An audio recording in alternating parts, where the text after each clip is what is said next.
Welcome to the Foxhole, guys. I'm Nandor Fox Shaffer, and we are live.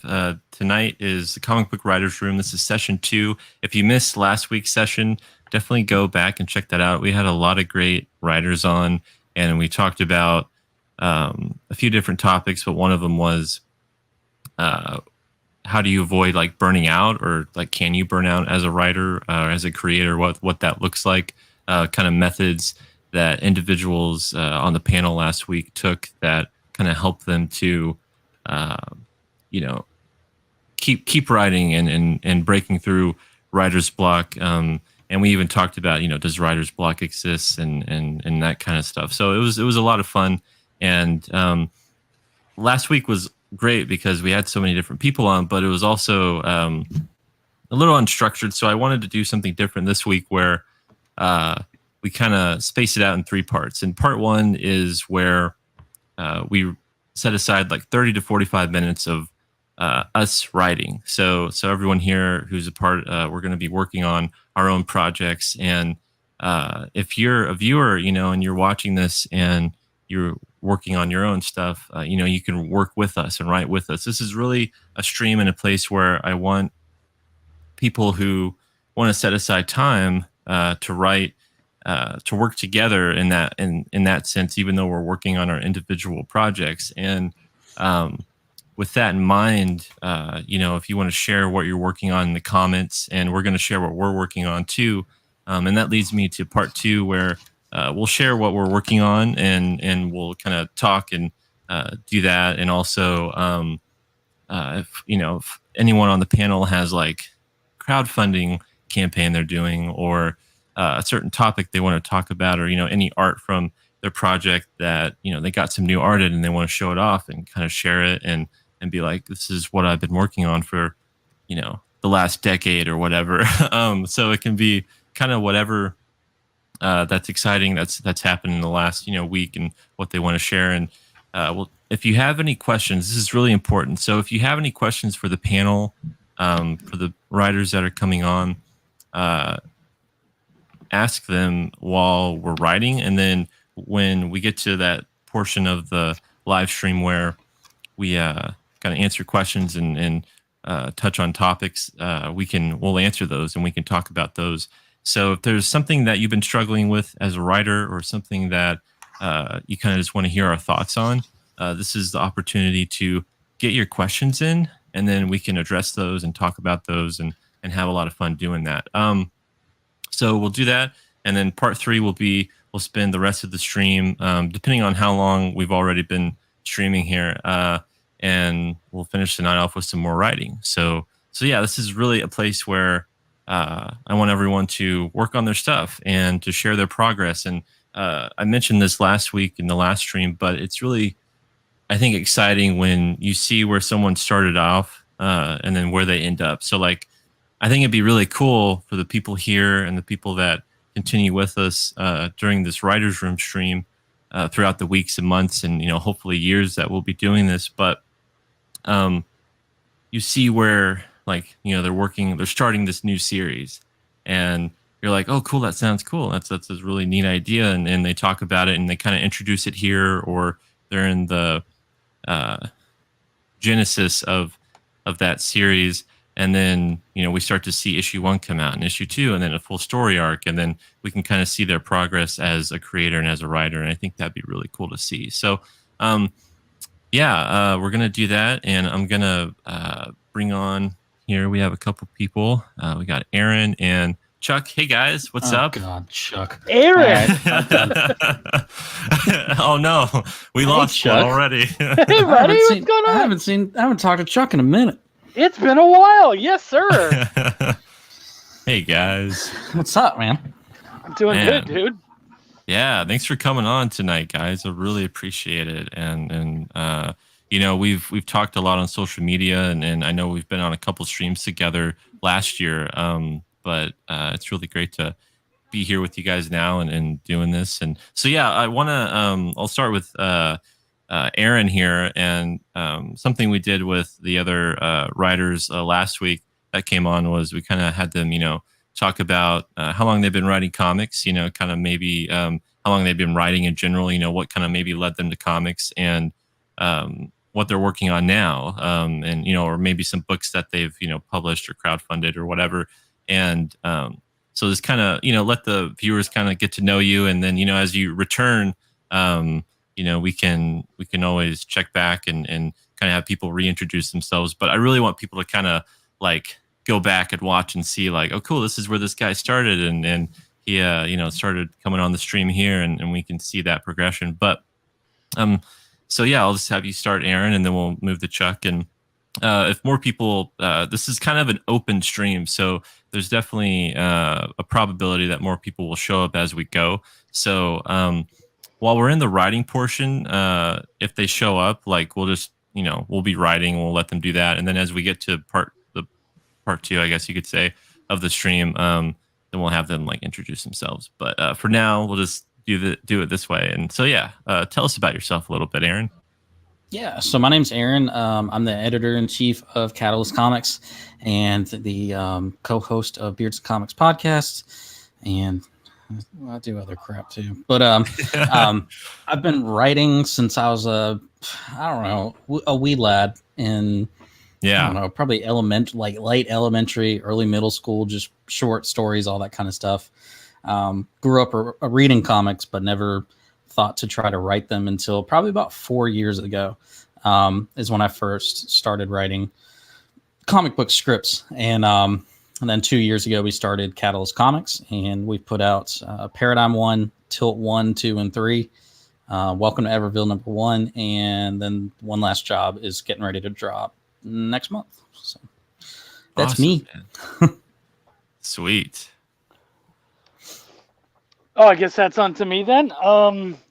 First off, I want to say that this is like completely antithetical to any stream I've ever been on, where normally it's like, hey, Monkey, you need to entertain and talk and do all this stuff, and you're like, hey, Chuck, if you could shut up for the first half an hour and just do nothing, that'd be wonderful. You're like, really? Yeah.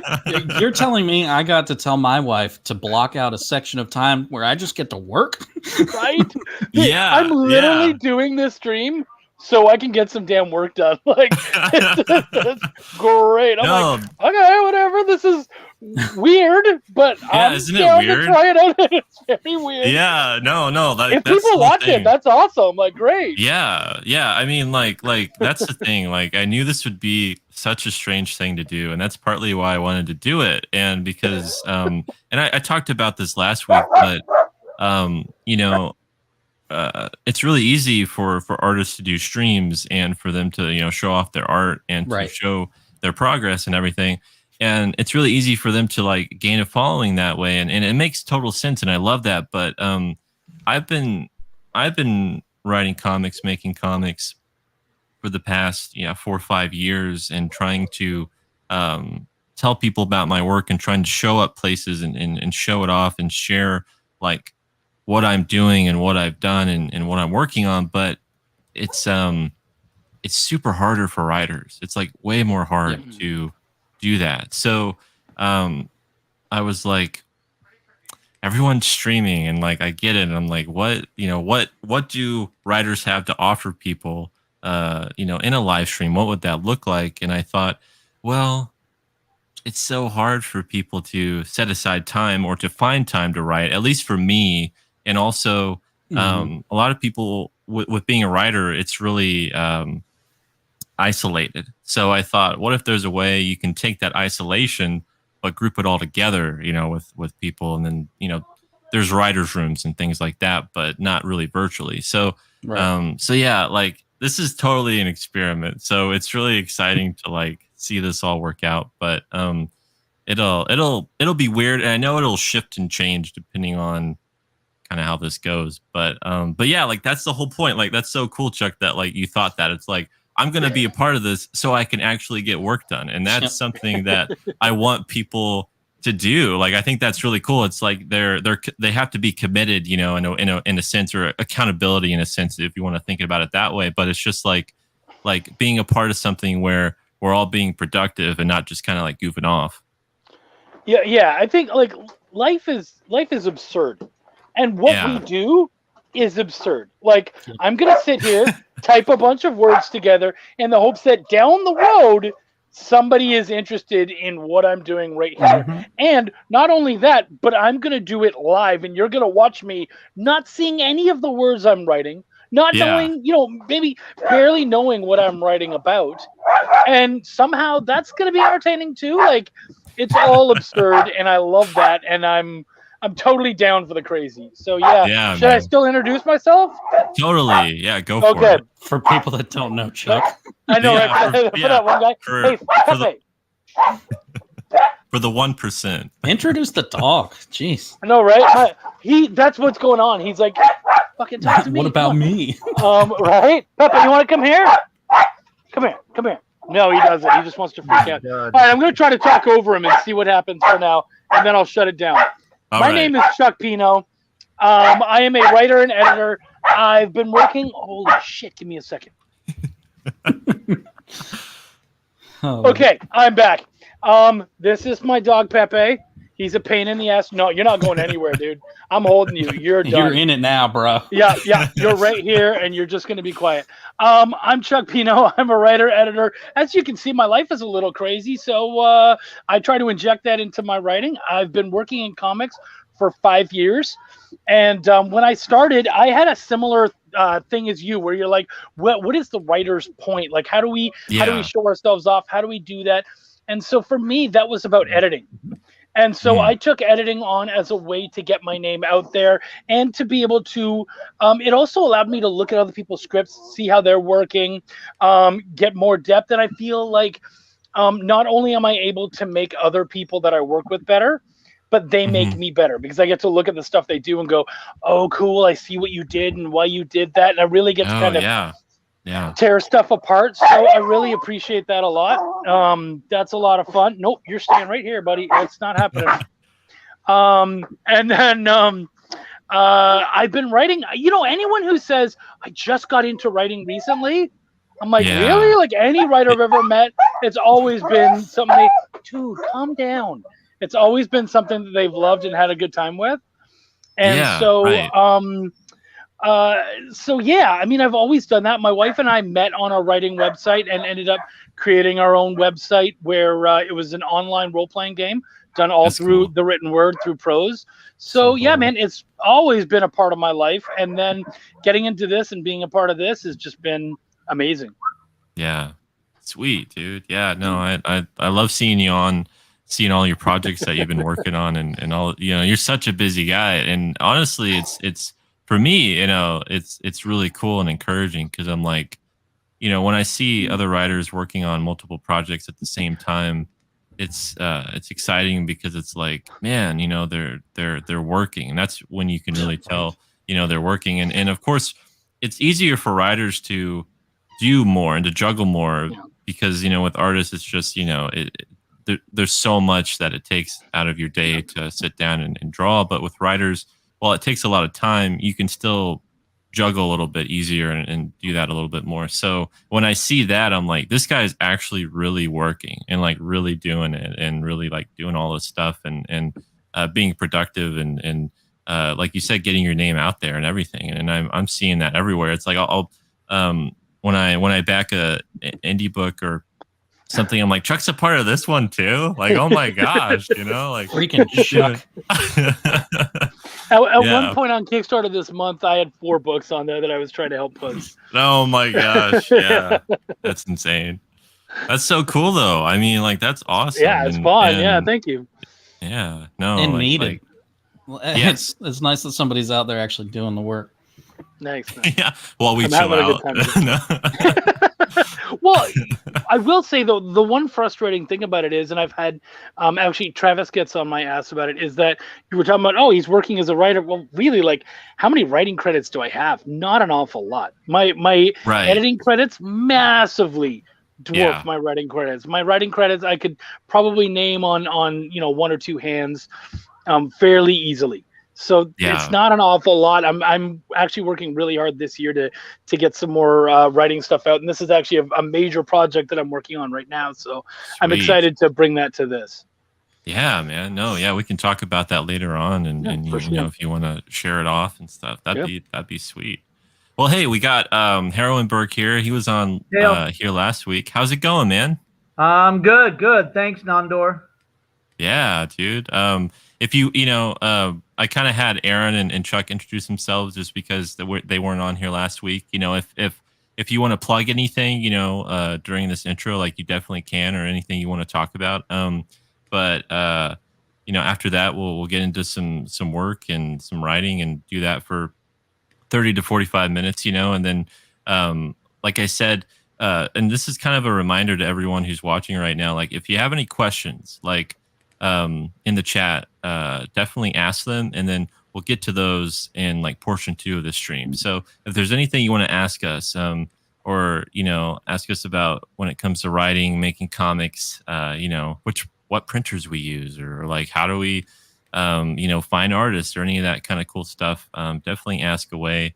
And so, yeah, but I didn't know if you wanted to say anything or if you wanted to talk about your comics, you know, you definitely can, like, feel free to do that. Oh, okay, sure. Sorry, I busted in a tiny bit late. I was actually No, you're modding. fine. I was modding 2 channels from 8 to 9 simultaneously. That was fun. Crap. Yeah. Yeah. So yeah, but so yeah. I mean, Heroinberg itself is a multiple vehicle for writing, really, because Yeah.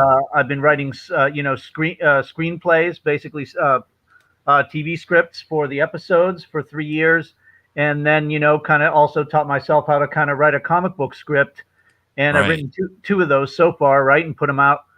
Yeah, so at the present time, I have a third comic book script, about 2/3 of the way done on pen to paper right now, not on the computer yet. Yeah. My process, if anybody cares, is I write everything out longhand first, and often I write in during periods where I'm slightly under pressure, or Mhm. have kind of a really creative time to focus on things like being on the bus or in a car, or Yeah. actually early in the morning maybe. But anyway, yeah. So I have most of the third issue written longhand on the same date. I have a date book, and I keep my calendar and my writing in the same book. So Nice. you know, I No, mean, no, that's God forbid I should that. ever lose that in a hurricane or something. Oh my Um, gosh. Yeah. No, no, that's this, like, real quick, I have a little yeah. anecdote about that because Okay. Oh yeah, yeah, I what I do, I do the same, except I mean, I write in a notebook, not in a planner or anything, yeah. but I I literally write start. in a planner. Yeah, yeah, Because it's and so big. It so has so many extra pages. Like yeah.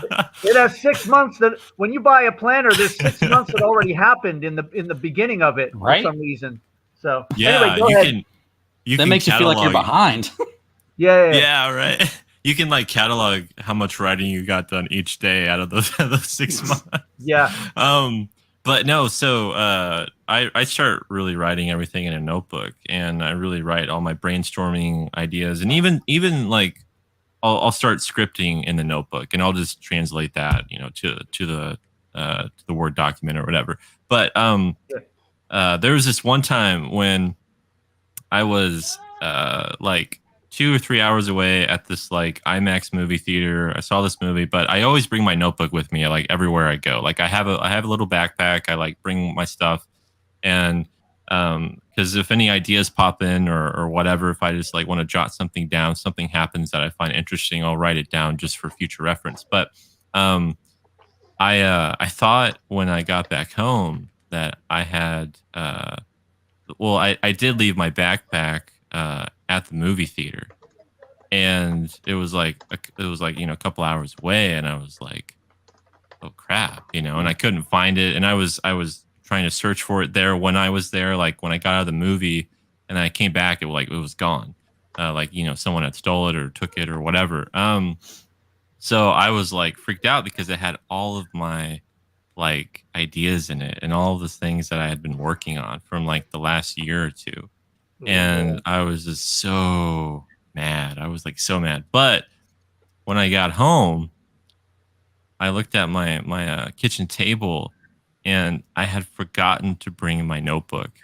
Uh, with me. So it was like one of those things where I was so glad that I didn't bring my notebook where I went. So it was so, but like it was awesome, but also I was like, I need to pay more attention, you know. But it And was that's just why it's important to back up your work, just like yeah, you do. yeah, Yeah, totally. Like I was like, it's really important to do that. So yeah, that's one little tip for people that are watching. Like if you're writing, like it doesn't matter. Like back it up. Yep. Like just in case, you know, like put it yeah. on Don't an just back external up. hard drive. Yeah, don't just Yeah. back up photos and video. Back up the stuff you Yeah. write too. And by that I mean write it down on the computer as soon as possible, Hmm. Yeah. so that you have it in multiple places. But yeah, so to conclude, I guess I do. Oh, well, I have live action videos and comic books, Yeah. and I also have a background. For 20 years before that, I have a background in creative writing, in technical writing, and in music journalism. So Mm. I approach this from a lot of different angles. The Yeah. science angle, the art and entertainment angle, and also kind of the literary angle as well. So Good deal, man. No, that's really cool. You really get to look at everything from different perspectives, and I'm sure that helps you a lot with coming up with ideas, or at least having had your kind of fingers in everything. You kind of can bring a lot to the table that way, and I think that's awesome. The yeah, more well, experience, the yeah. better. So actually, from that perspective, I have. I mean, the thing is, I have contacts in the local press for the past 20 years, so that makes Yeah, that yeah, makes publicity here easier, and also it makes the whole idea, the whole process of publicity, more streamlined in every respect. From everything from contacting press in other cities, or contacting websites, to hmm contacting YouTube channels like yourself, for example, or contacting comic book stores, etc. It yeah. just helps to have a lot of confidence and kind of a demeanor that's somewhat of a publicist. You have to be your best own publicist, You yourself. do. Yeah, Yeah, you've yeah. got to be your best publicist. You can't count on hiring somebody in New York or LA to do the work for you, that to talk about your stuff. Yeah. Yeah, definitely. Well, cool, man. Yeah, thanks for coming on tonight again, and I really appreciate you showing up and being a part of this. It means a lot. So yeah, we'll get to the chat real quick. We got Seven Night Samurai says, "Well, yeah, that's a little nod to me." Got Bane Bear, what up, legends? Hey, Bane Bear, what's up? we're, And we're the legends of tomorrow. Yeah. that's right. Kaden Quinn, I remember Don't hearing put this that on me. story. Hey, Caden, what's up? What's up, guys? Thanks for tuning in and watching. And Caden, he's a friend of mine here. He's a local friend, and he's working on his own stuff too. Actually, he's one of the few people in my city who wants to make comics for a living with me, so I don't feel so alone in that regard. But that was um, really cool getting to meet him. And hey, Caden, if you want to come on tonight, just I have the link on the YouTube video. It's the pinned post in the live chat. So if you want to come on, talk about hurdles, what you're working on, or anything, show up, man. Like we'll be here for at least an hour or two more. So yeah. So what we're gonna do, guys, is we're gonna get to work, and I'll let everyone know. When we'll put our pens down or stop typing or whatever, and we'll get to work here. And like I said, I'll probably mute myself just in case, because I'm gonna be like moving stuff around. I have like these reference books I'm looking at, these like massive reference books. So I'm Right. going to be working on character designs tonight for my Sweet. series. Oh, really cool. Mhm. Man Child. It's this new project I've been working on. We can talk about that later, but that's what I'm going to be working on. What about you guys? What are you going to be working on tonight? Yeah, Chuck, what are you working on tonight? So I literally got the final copy of Essence House, how it's gonna look in the novel, all set up and Gotcha. whatnot. So I have to go through that and just make sure that should be a quick thing. I have to go through that and just make sure that everything's there. And it's mostly like, you know, the little like publisher's notes and the acknowledgments and all that. Just kind of give a quick edit on that stuff. Sweet. And then when that's done, I have a book that I'm writing for Antarctic Press that I'm really excited about. Whoa, yeah. Are you allowed to say that? I am allowed to say that. Yeah. Okay, cool. Yeah. No, Cool. we've gotten the go ahead. We are good, and yeah, it's called was it Fairy Tales versus Zombies? And or Zombies versus Fairy Tales, and it's actually I don't remember. It's somebody else's. It's the same either way, right? Right? Versus. It's somebody else's series, and he contacted me and he said, "Man, I want to give it one last hurrah. Would you take care of that?" And so he actually, really cool guy, Zach Gray, he contacted a bunch of local dudes who were all buddies, and so it's just literally a bunch of buddies making a comic together, and just kind of giving his series like this final goodbye. And so he just said, "Hey Chuck, tell me what you would do with this series." And I was like, "Well, I feel like you already ended it, so this is what I would do." And I kind of gave this like sort of side realm idea of it, and he loved it, and now we're making it. So cool, man. I'm working on, while we were talking then, actually two things that I guess Chuck would actually probably be interested in. I was putting together a band. It's a death metal band they're starting their US tour in August. Yeah. And I'm working on their poster for them that they're going to sell for all the shows. Nice. Chuck popped in my brain when I had to start working on that too. It's like, am I allowed to know the band? Yeah, I'll tell you after. I might show it later on. Okay. But I am writing a series that we haven't talked about, but I don't really care anymore about like holding stuff back. But it's called Crack, The Wizard of Midvale, and it's a modern like wizard story. Which I know Chuck's all about some fantasy stuff. So. Yeah. This is all my stuff right here. Cool. And what about you, Heroine?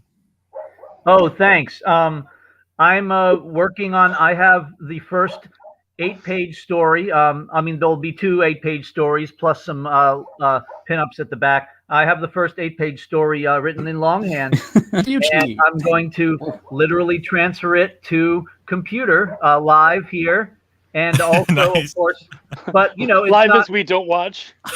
Live as you don't watch, right? Yes. But you know, we have to trust you. as I type it, I will be editing it on the fly, kind of creating a first draft, a first digital draft, as it were, for the first half of the comic that hopefully will be coming out in the fall. And the artist who's going to draw it, he's currently working on finishing his life's work, which is this big, excuse me, it's a set of tarot cards of all the famous magicians of history. Each one has a card on the tarot deck, and so before Ben can get to work on my book, he has to finish coloring the rest of these cards. But so I have about a month of time to finish this before he will even look at it anyway. So that's kind of my window, basically. Awesome. Yeah. To get the 16 pages done, Cool. Good deal, guys. Well, yeah. So, awesome. We'll get to work here, and I'll let you guys know. When we'll take our break and we'll answer questions. I already see one question here in the chat, so we'll have to get to that later, and that'll be a lot of fun to talk about. It's a big question too. So yeah, we'll get to that later. But I'm gonna get this rolling here, and there's our little main image, and yeah, we'll get to work. And if anyone needs to pop out, just let me know, or if you need to go, like, that's cool. Or if there's anything pressing, or something you're working on that you want to talk about, just tell us, and we can talk about it and get it going. So, but yeah, here we go, guys. And if anyone's watching, get to work with us, and tell us what you're working on. And if you ever want to be on the stream, let me know. Like I said, anyone who's watching, I have the link to the stream pinned on the YouTube uh, live stream going on. So if you want to join us and show off your work with us, hop in and we'll get to know each other really well. I can't wait to hear Chuck not talk. I don't think he can do it. I was more excited, but I was more excited about the clickety clack. Like, are we going to be like trying to see who's clicking faster? It just keeps speeding up. Yeah. Listen to how quick he's not even typing words. There's no way he's typing words. Yeah. Like I'm on paper tonight, so it ain't gonna be me. Oh crap. Aaron, you're from Raleigh, right? Wilson, but yeah, pretty much Raleigh. Oh, okay, cool. Awesome. Why? Well, no. I just figured I'd ask you some stuff later, but okay. Yeah, I'm more familiar with kind of the indie rock scene from a long time ago. That's all. Actually, okay. I played a show at the Cat's Cradle in 1991. So there you go. Well, that was 2 years after I was born, so I don't think I was there at that show. No, I don't think so. All right. I was really hoping this was going to get nicely weird, and he was going to be like, "You live at 32 Davis Boulevard, right?" I was like, "Wait, what? What? I was really hoping for that." Those PJ pants go well with that hoodie.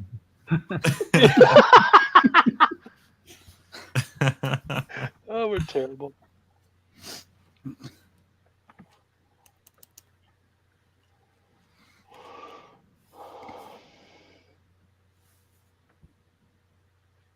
Alrighty then.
All right, guys. I think we've hit our first mark for the 45 minutes. So you take a break. How's everyone feeling?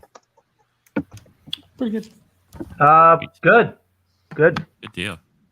Yeah, me too. It was got a little bit of work done. It's interesting how much time goes by when you're just working on.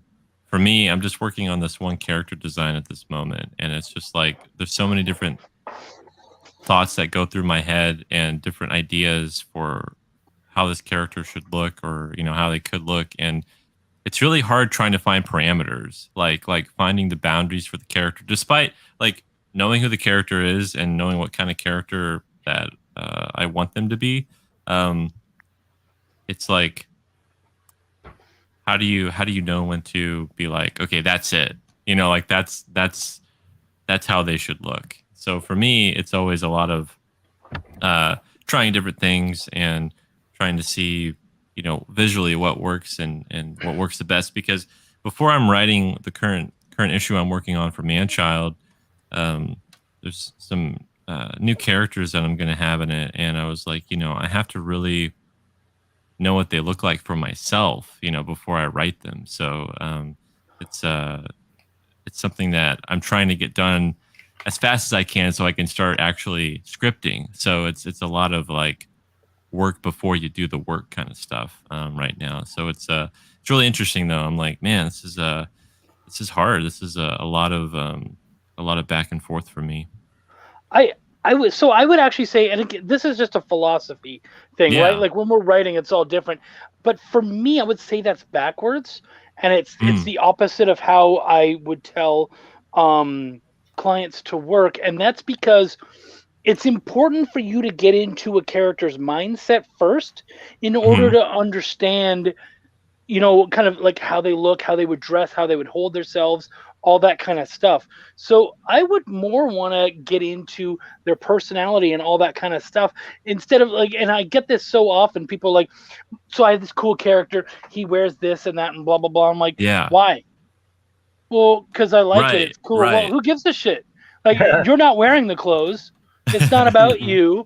Hmm. So I'll often tell them, no, man, like, like why am I wearing this? Why, and for me it's like, well, I'm a chubby dude, so I like clothes that are, give me a little bit of breath.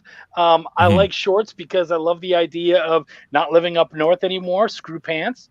So like all of those stuff kind of inform why I do those things. So for Yeah. me, I would kind of say you're sort of putting the cart in front of the horse, because Hmm. really your character should tell you what they're wearing.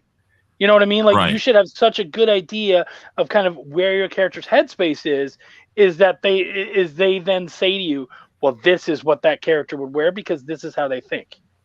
Yeah. Well, and yeah, I think that totally makes sense, and I get that for sure.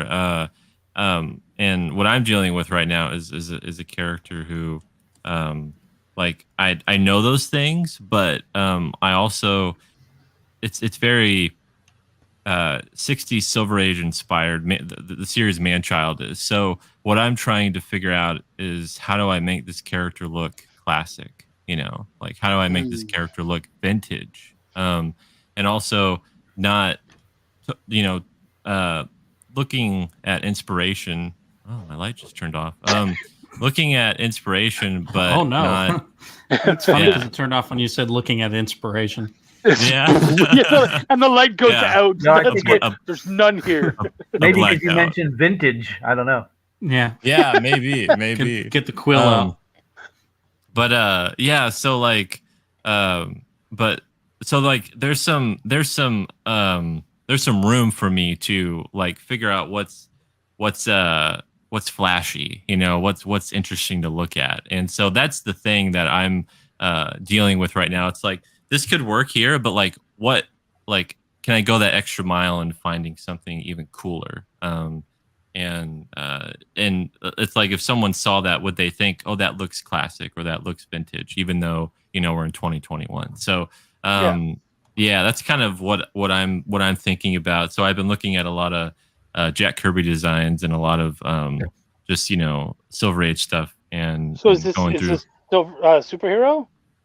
Yeah, man-child. Yeah, it's a and we can talk about this as we go, but man-child is a part homage to Lee Kirby, the Marvel Age of Comics, but also set in the present day. So like um, one half of the story is like totally like you're reading a 60s comic book, and then the other half of the story is like set in modern day and kind of tackles modern fandom and masculinity and the way that fandom has changed over the years, and kind of like being a child at heart, but still being an adult, and kind of balancing that and what that looks like in today's world. So, and looking at heroism and how that's changed too over the years, and how people view heroes and stuff. So it's a lot of stuff, but it's part modern day, part 60s storytelling.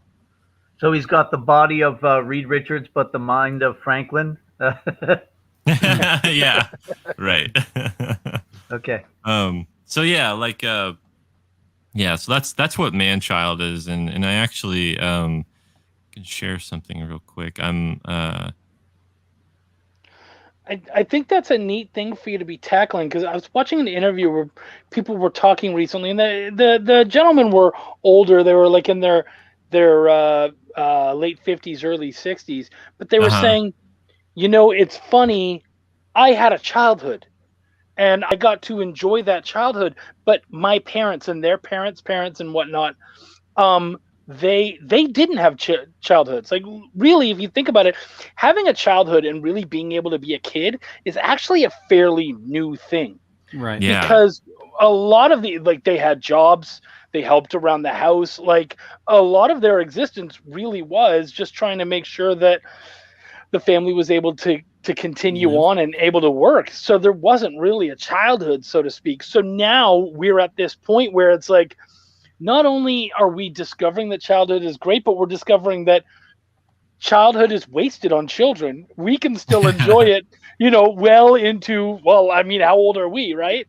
Right. So right. that's exactly. a really interesting idea that you're playing with there. Yeah. That's kind of a big part of it, and just how the idea of growing up and being a man, so to speak, but still enjoying the things that you loved growing up, and dealing with that stigma, and also man child, that word is a derogatory term. It's like, oh, he's just a man baby or a man child. So Right. the series is kind of taking that word back in a way and going like, can Yeah, you still definitely. can you still be an adult and be a man, be a responsible person, but enjoy the things that you love? Like, do you have to put those things away? And like, what does that look like, putting those things away? Like, don't wear superhero shirts anymore. Don't, um, talk about geeky stuff in front of your wife or girlfriend or whoever. It's like, so it's all those things that I've seen people deal with and seen people have to struggle with. And like, oh, I can't talk about that. It's like, why? Like, you love it. Why can't you talk about it? So yeah, it's like embracing who you are, and all that, and looking back at, the idea that, our career, as writers, as creators here making comics, it's like comic, and comics started for kids and now it's for adults. And so it's like, there's that aspect to it too. And how we've grown up with this, and how this has been a part of our lives for so long, and that we're engaging in this actively, and we're being adults, like writing comics, and it's like, wow, like that's crazy. And I think about when comics were born, and these grown men that were creating and making this medium, and making a whole new art form. The fact that they spent their lives, doing this, these grown men, making these stories, and where did that come from? Despite it being from their childhood, but it's like, we get to pull from all of this stuff. And while they pulled from, serials, but it's it's so much different than it used to be. You know, they created our heroes, and so looking back on their lives and how they came up with characters, you know, it just boggles my mind, you know, how much has changed in the last, you know, 70, 80 years, and how they were able to have so much imagination despite not necessarily having the amount of pop culture that we have. Mm-hmm. So yeah, it's really interesting to me, and it's something I wanted to tackle, and that's what this series is. And the first issue is going to be launching on Kickstarter this summer, and I'm super excited about it. And I'm actually I just revealed the cover to issue 1 on my YouTube channel a couple days ago, and I'm also going to be working with a couple Marvel DC artists for variant covers. They actually said yes to do them, and so there's some people that I've really looked up to and been fans of for years. And I reached out to them, and they're doing variant covers for issue 1. So I'm really excited. Are you able to drop any names? Not right now, Okay. but I Gotta definitely ask. will. Yeah. Oh yeah. No. I appreciate it. But they're you know, they're still working now, and they've been working over the last. One guy in particular was has been in the industry for a few decades now, and a lot of people will know him. But yeah, it's really cool because it feels like as I've been able to write more and put my name out there more and create more, I'm able to, you know, make connections more, and they see that I've put in the work, and they actually say yes. You know, they're not like, oh, there's this stranger. It's like, well, I'm a stranger. I have like something to show for it Right. at the same time. So yeah, I'm really excited about the series, and that's what I've been working on right now. And the really, for the past like couple of years, it's been on my mind, and I've been seriously scripting and getting the entire series done as soon as I can. Wow. Sweet. Can I add something from I don't want to sound too much like a professor or something Yeah. from an academic standpoint, but what you brought up about the idea of kind of the existence of an eternal childhood, as it Mhm. were, and what Chuck said about it being a new phenomenon, like maybe starting with the boomers or that generation. Actually, I thought about it a little, and when you said about the idea of still being a grown up and having like a childlike wondrous imagination, I think that kind of started, and I think this is where we get a lot of our creative ideas, especially in the West or in the Mhm. Anglo West, maybe, is from the period of romantic writers around the Industrial Revolution.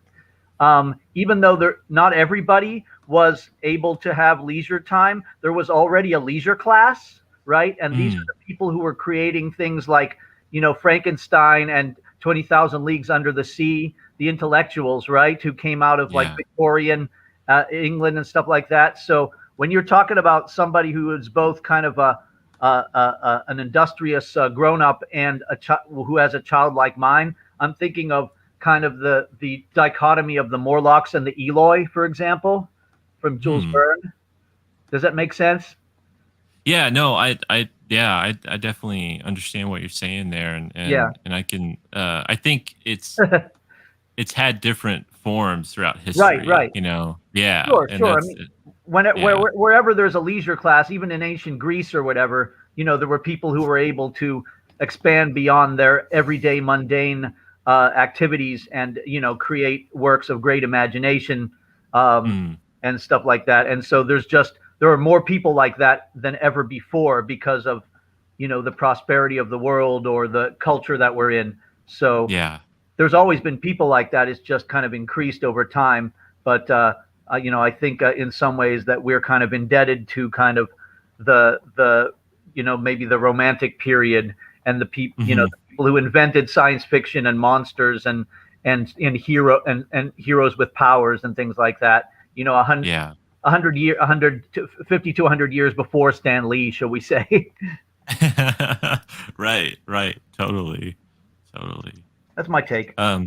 Yeah, no, I think that's you're right about that, and yeah, it's really great for me to be able to dive into these people's heads and kind of see what they were thinking about and why they wanted to um, make comics in the first place. And I just read Will Eisner's The Dreamer recently, and it was, of course, comics started as kind of funnies and things like in the newspaper and Mhm. Yeah. and all that, but it's it's really cool to see how comics have evolved over the years, and how it's captured so many people's imaginations, and um, how it's made careers for people that might have not found a career otherwise, or wouldn't who knows if Will Eisner would have been who he was without the medium, and he really defined it. And but it's it's been really just like inspiring to see this in. And I could talk about this a lot, but just how Stan Lee himself, he wanted to write the great American novel, but Yeah, exactly. instead he wasn't able to do that. Instead, he gave the world something like something else, like nothing that he could have imagined, He and, gave it. and He of gave course, it.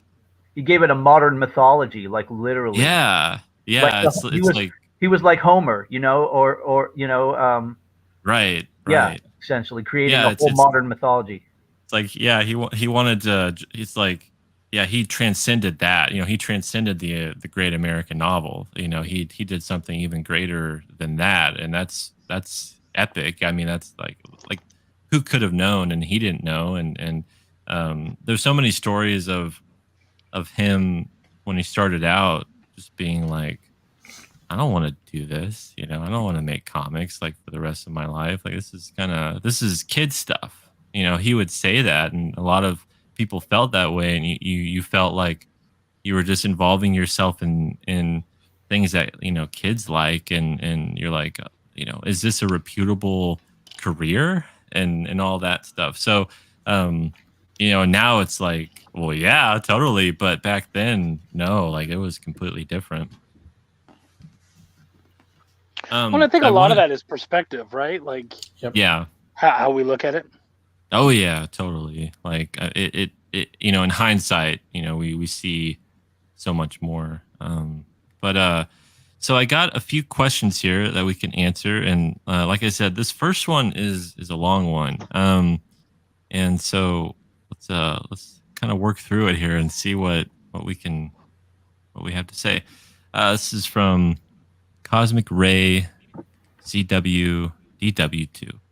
Hi, I have a broad-based question. In comic book writing like Marvel, DC, etc., why are there so many variations, offshoots, iterations of the main storyline, like different worlds existing alongside each other, and or so many different interpretations of the main storyline that make your head spin? Like at any one time, there could be so many different Spider-Man universes coexisting in parallel worlds at the same time. Wouldn't it be simpler just to continue just the one main storyline?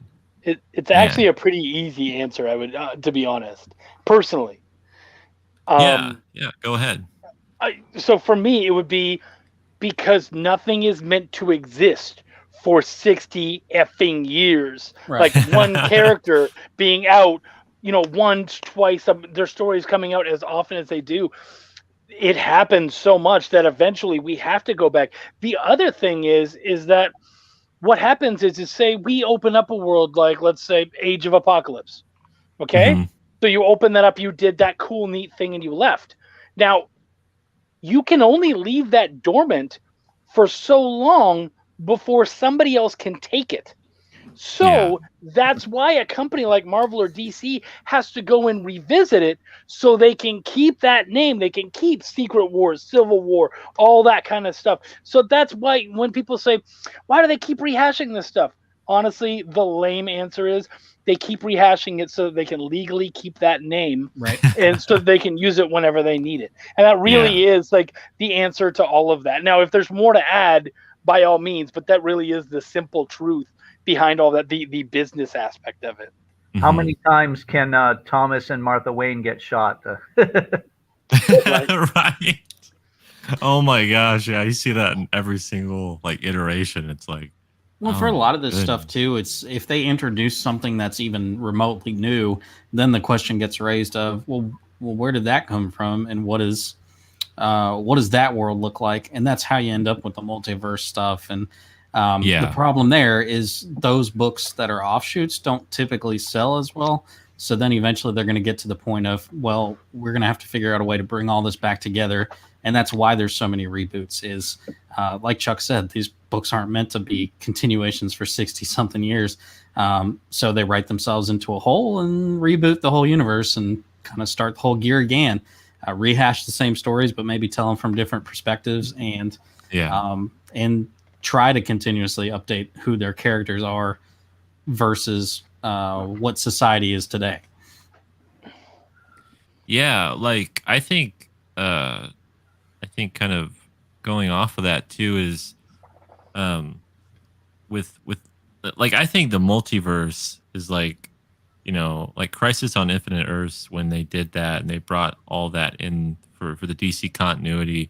It was one of the best things to happen to comics in general. I think like introducing that idea of there being different Earths and different like versions of these characters because um it it it helps out a lot in making sense of a ton of stuff that they didn't even account for, that they didn't know.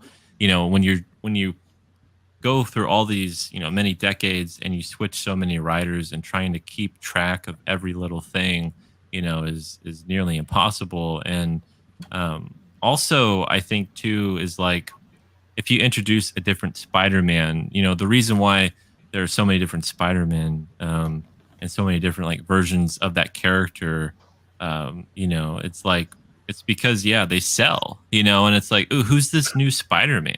Or, who's this new Supergirl, Superwoman, Batwoman, it's like all these different Person. variations of like the same character, but different. And it's like, it's like the close they can get to trying to do new stories without risking like way too much. Mm-hmm. And like, you know, throughout the decades, they've tried in different ways, like Marvel trying to do like the new universe stuff in the I think the 80s or 90s, like Jim Shooter, and then Oh yeah, doing the alt. guess what got blown up in the new universe? Uh-oh. Pittsburgh. Sorry, I just had to That's throw that in. that's no fun. Yeah, No, yeah. it's no fun to get blown up. So yeah, like really it does come down to money in a lot of ways, unfortunately, and like them, the legal aspect, and then them being like, well, maybe we can sell more if we have like another Spider-Man, or and that's worked out in some ways. Like Miles Morales is like awesome, and they've really done a lot of great stuff with him. Um, and like it's cool that they coexist now. Even though he was Right. part of the Ultimate Universe, but it's like now they coexist, and it's awesome. And I think it just takes like time will prove if certain iterations and characters will like make it or not. It's really Mm-hmm. the tell there. But so yeah, got Seven Night Samurai asks, do any of you have a preference of silence or something like music playing in the background while you write or read? Not while writing. I unless it's cinematic. If there's words, Yeah. then I'm gonna sing along, so I'm gonna get distracted. Yeah, exactly. Like that's the thing. Like when I'm writing, I really need it silent, or just like open up a window or something and like hear nature, or like go out on my back porch, or sometimes I'll go to a public place and write, and it's really not too distracting. But something about music, when I'm listening to music, like I get too involved with it and I'm thinking about the lyrics, or I'm thinking about the story of the song, so it totally kind of takes me out of my own head and makes me think about what I'm listening to. But some ambiance is, is totally fine. But it's usually lyrics that get me. Yep. Yeah, music works best as and one. you know what? Oh. No, go ahead. Oh, okay, Chuck. Thanks. Yeah, music works best for me as one of several possible rewards after completing or getting through a task. Like, I'll eat this taco, or I'll have this bag of Chex Mix, or I'll listen to this pumped up industrial song before I leave the house to mail my packages. Dude, my brain just transposed what you said because I'm editing something, and in my brain you're like, oh, I listen to music after I have a taco to reward myself. No. I freaking own that taco, man. Yeah. No, listening to a really good hyped up piece of music is almost like eating food. It's so it's so complete and rewarding. So sure, wait, work in silence, wait till the end, and then give yourself a little adrenaline boost with some tunes afterwards. Yeah. Sorry, Chuck. You know how they? No, don't apologize at all, man. You know how they say 3 out of 4 dentists prefer Crest or whatever the hell? I'm the 4th dentist because I actually am the exact opposite. I need music. It was a little hellish to write quietly, and that was a little difficult. I need noise. I'm used to my entire life. There's noise around me. Silence is just not something that I get, and so having it actually kind of like unnerves me. And my brain starts to pick up on the noise, like why things are quiet and all that. And I need some cacophony, and so I will put my headphones on, and the one thing I do is I try to put on like a radio station where I know I'm not going to hear anything new, usually like a Pandora station or something. If it's something new, then I'm going to be like, ooh, that's all right. What's this? But if it's stuff I've heard before, it can just kind of melt into the back of my brain, and I have that noise, and then I can go. And usually I find a lot of the music I listen to, because it is heavy metal and whatnot, I kind of it's kind of driving. You know what I mean? Like there's this beat that's constantly moving me forward, and often I can feel my fingers kind of driven by that, and almost urging to become faster and faster. So I'm that one guy who I need music. That helps. No, that's cool. I've always kind of like envied that in a way, because I wish I could do that, but like my brain is, I don't know, it's just not wired that way to where I can Me focus either. enough. Like I just can't focus enough, or I'm gonna start know. picking up on the lyrics when I listen. That's why I can't listen to stuff. Like I just, I just, dude, that hook makes so much sense. Like, or it just hits you different that day. It's like, oh, I needed that song. yeah, and then you start going down a rabbit trail of like, wait, what else have these guys done? I haven't listened to anything new from them in a while. And then, and then I'm like, oh wait, now I'm just on YouTube. Like now I'm just. Blink-182 still a band? I've done song lyric quotes. Yeah, to further on your Aaron, on your thing. I've done some song lyric quotes in both my screenplays. And not overdoing it or whatever, but occasional song lyric quotes in both the screenplays and in the comics. So there's an aspect to being influenced by that kind of stuff. Chuck listens to like metal. I listen to like kind of post-punk or industrial or synthwave type things. I do post-punk a lot as well. So like for example, in issue 1, we had the character who has shadow powers. She quotes the song "Terror Couple Kill Colonel" by Bauhaus. So just an example of how it can be influenced. But I still need silence to create. But there's no problem at all with quoting song lyrics. Those are always fun to do. Yeah. And I like to add it to what I'm doing as well. I totally feel you there. Like Belial, his shirt says, if you're 555, then I'm 666, which is my little nod at him being the devil and whatnot and playing with Slipknot. So Slipknot. A lot of that. I thought you were making fun of Black Eyed Peas, like you're so 2000 Whatever. Really? No, yeah, no. No, I did not think that, Chuck. Not for a second. That sounds like something you would do. Yeah, no, it sounds like something you would do. Sounds like something I would do with Tilt. Right? Yeah. Slipknot, very famous Iowans. Yes. Yeah, absolutely. Travis Are there Gibbs others? said. Other Iowans? My- Yeah, I don't know. my- Working, Travis. I'll just say my dad. He's from Iowa, so I'll. See, Travis, I can't hear you guys. Yes, that was the point. That was the silence. That was the sound of getting crap done. Yeah, exactly. That's what I said. I was like, yeah, we're working hard or hardly working. You know, I can't really tell because it's quiet, but that's like the point. But anyways, I hope people were able to enjoy that. Sorry, Chuck, I didn't know. You know, like if you ever want to blast some music, like feel free to. He was on mute. He could have listened to whatever. Yeah, I know. I totally could have. I totally could have. Yeah. Yeah. No, but totally. So. I wanted to be in the same place, and so and it worked out. You know, it's funny though.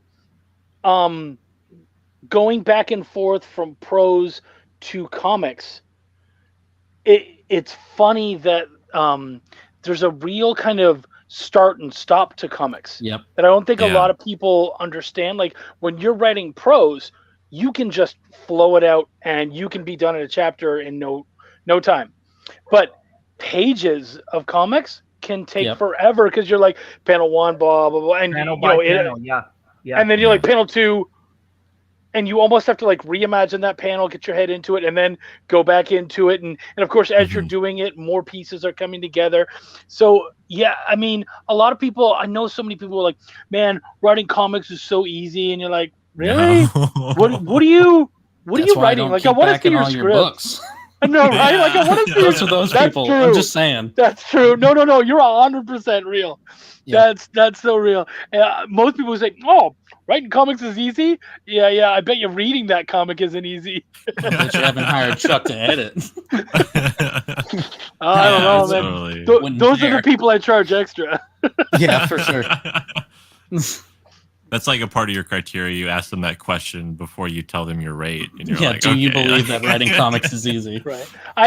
So here's a funny story. I was at a Comic-Con, and this young attractive lady walks up to me and she says, "Oh, I've always wanted to work on a comic and blah blah blah, and you're an editor." And I said, "Yes, I am." She said, "Would you be willing to work with me?" And I said, "Well, I'm willing to work with almost anyone." She goes, "No problem. Here's my card. Contact me." And I was like, "Yeah, okay, cool." And she was dressed fairly provocatively, but it's a Comic-Con, so it doesn't mean anything. Yeah. And then so you just took her card a little bit faster. Got it. Well, I took the card and then I looked at it, and she's naked on the card because she's a porn star, and I'm like, oh, I will edit this book. Okay, I'll edit the fuck out of this book. So don't edit the F out of that book. Keep the F in the book. Keep the F out, yeah, right. And I gave her my card, and I gave it a week. So I was like, I don't know, man. Like I'm not sure. And she contacted me within the week, and she was like, I'm still really interested. I still really want to do this. And I was like, okay, cool. And so we started talking about it. I said, look, here's the honest truth. I said, what's neat about you is that you have the exact opposite problems of every other writer I've worked with. And she was like, okay, what's that? And I was like, most writers require me to help to kind of tone down their work and just kind of help to give it a little bit of shape. You have no idea what you're putting on a page. I almost have to teach you that stuff. What you have going for you is you have a fan base. Mm-hmm. And you already have someone to sell this to, because she was going to put herself in the book. Of course. And she's like, oh, okay. I was like, so I'm going to be honest. Right? Well, something will pop up, I'm sure.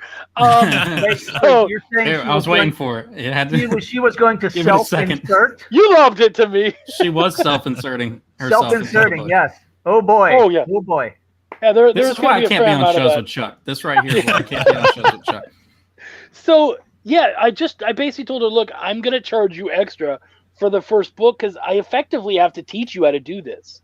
Mm-hmm. And I don't have to do that with my other clients. So sometimes that happens, and sometimes that's a thing, and you have to just be honest with people and just say, hey man, you're going to be extra work, and that means it's going to be a little bit of extra money. But she was a porn star, she could afford it. Yeah, totally. Like, And if she When is this couldn't, coming out? then- Yeah, right. And you know what? She around the COVID area just kind of disappeared, and I haven't heard from her since. So I think she just went 100% OnlyFans and was like, "This is way easier than considering to write." And I'm like, "Oh yeah. You were dumb for trying to make these, but whatever." I was gonna do that comic, but my internet connection's bad from this yacht. oh boy. Great story. Thank you. Yeah, that's a good one. I hadn't heard that one. Yeah, I have a lot, but yeah, that was one I haven't. I don't think. Yeah, I know, right? Like, if that was gonna happen to someone, it was gonna happen to him.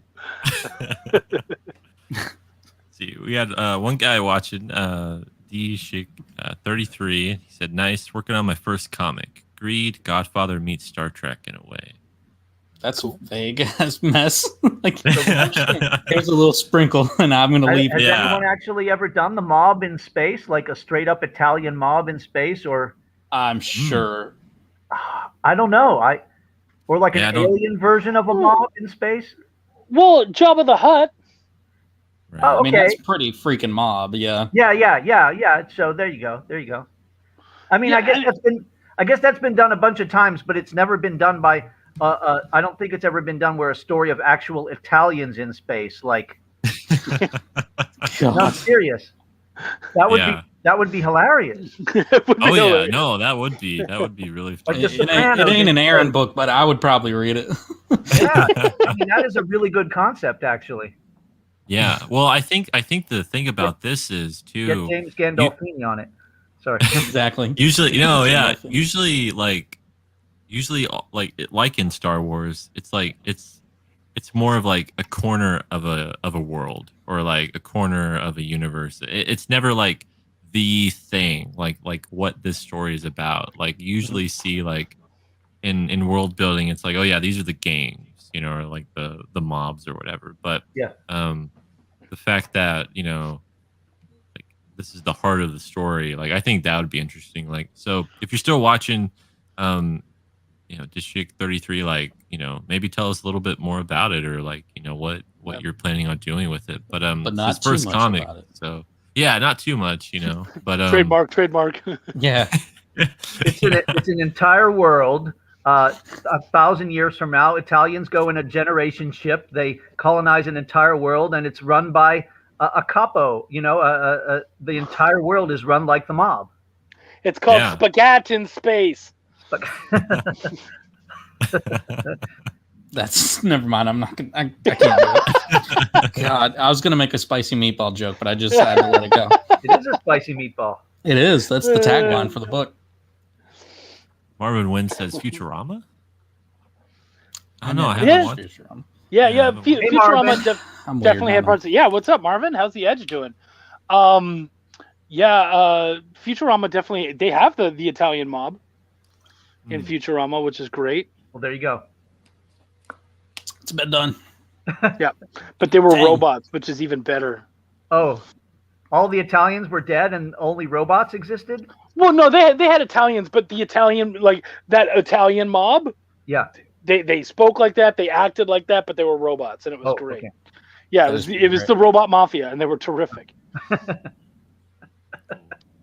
Yeah. Marvin's right. Yeah, it's like I don't know when it's like this guy's working on his first comic. It's always interesting when you say you have an idea, and also discouraging, when someone's like, well, that's been done before, Well, everything's been done. But yeah, what voice you exactly. give.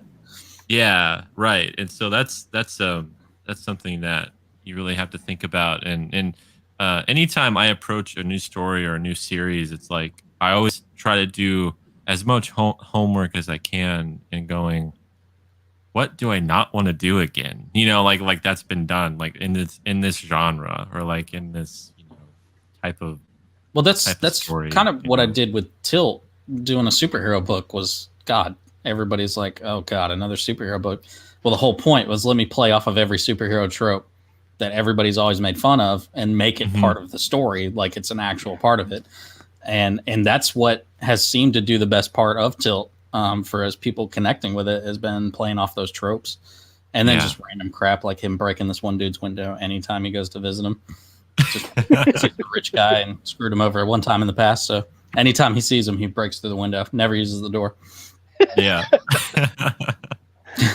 But I think that's the thing, is that like when Sean came to me with Belial, and he was like, yeah, I have this really cool Hell book idea. And I was like, I mean, every Hell book I've ever read looks the exact same. like they just the art, everything, it all looks and feels the same. So I was like, no, man, this is going to be a raunchy comedy, because I haven't seen that as much, and I think that would be another take on it. And yet it's still, you know, like especially issue 2 just came out on digital, and you can see there's still this kind of like psychological layer to it, and there's other stuff, but I'm still effing around, you know. It's still me. Just, you know, I kind of like put my sense of humor in Hell and went, all right, what does that look like? But that's how any of us write anyway. It's like, oh, what stuff do I enjoy, and how can I somehow jam that into the stuff that I'm working on? Yeah. Which side of my personality do I get to access this time? Right. Yeah. And Marvin says the Edge is doing well. Good. Deal. That's awesome. In stores everywhere. Issue 1. Yeah, he's with I mean, I know that he's gotten up to like issue 8, but yeah, I think they might have restarted, and he's with Second Sight. Yep. It hit stores a couple weeks ago, and it's you know, Marvin says about 2,000 went out. So good for him. That's great. Dang. Yeah, that's really good. Yeah, Marvin, you know, if you ever want to come on, be sure to hop on anytime. Yeah. We'd love to have you. People can watch you write. Yeah, isn't that exciting? Or you could be like this guy in the corner and just not even have your camera on. Wah. We think he's writing. He's just like making ice cream sundaes or something. I don't even think that's actually a person. He wouldn't give us his name. We can't see his face. Like, this is just some dude who's on like the he's in witness protection or something, and he's like, you know what, I want to be able to be out there, but I can't be out there. I'm gonna pretend like I'm writing a comic. He's in witness idiots protection. Listen to me. That's why when we started talking about the Italian mafia, he was like, oh, I know a thing or two about that. He got all excited. Yeah. I know a guy who knows a guy. Sure, yeah. I saw some things I shouldn't have seen. Yeah. Oh, that's cool. Yeah, Marvin says, cool, I am in. So sweet. You can have a second man. Get Carla Nappy on here. She would do it. I'd be interested to see her write, like, just doing the same thing. She writes Duplicate for Second Sight. Oh, cool. Oh, yeah, okay.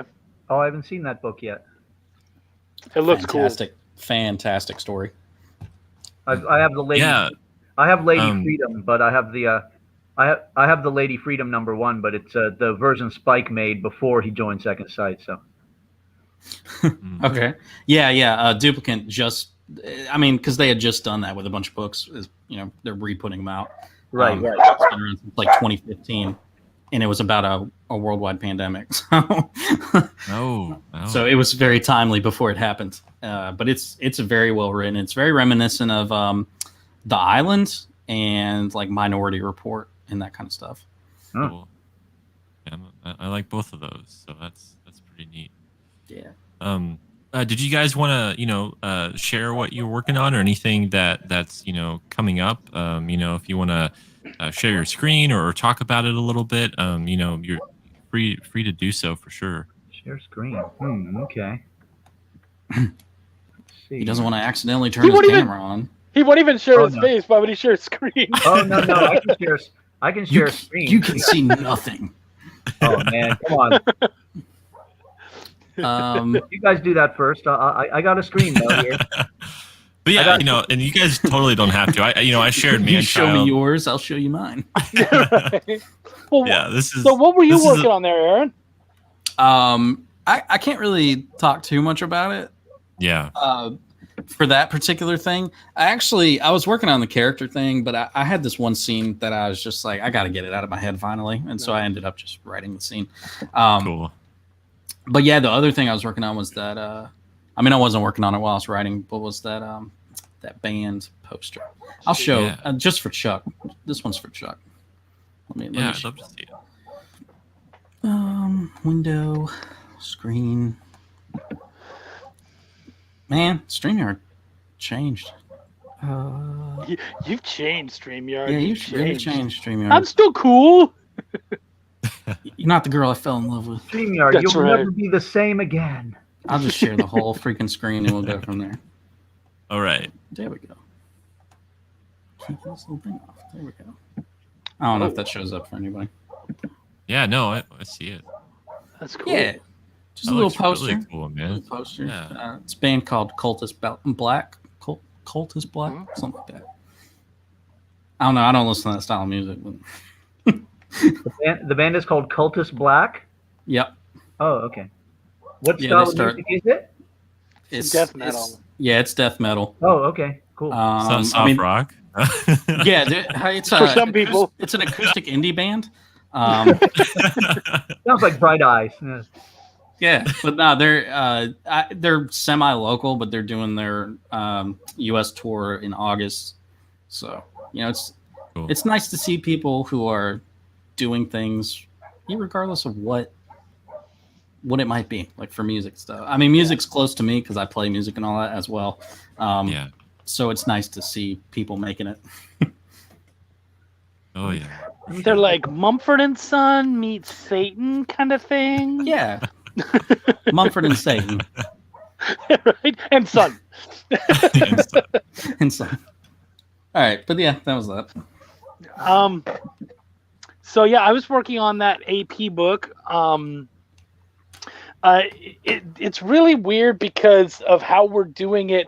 They've already started the art, and I'm not fully done the script. Oh. Which is it's kind of exciting because I'm writing ahead of them. Mhm.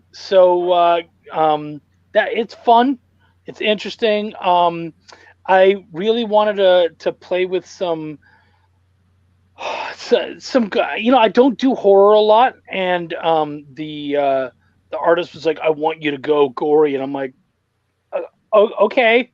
It's not usually like I'm a little more psychological, so I tried to kind of infuse as much of the psychological in there while still also allowing room for him to go gory. So I tend not to write the scene too gory because I know that he'll just take it. Yeah. So I feel like, oh, that's what you're good at. Cool. I'll leave you the opening and you just catch the ball and run with it. So is that a personal, like I don't know if you're any way like I am, like it, for me, like writing that level of gore and stuff that I see in some stuff, like it's just, I'm not comfortable with it.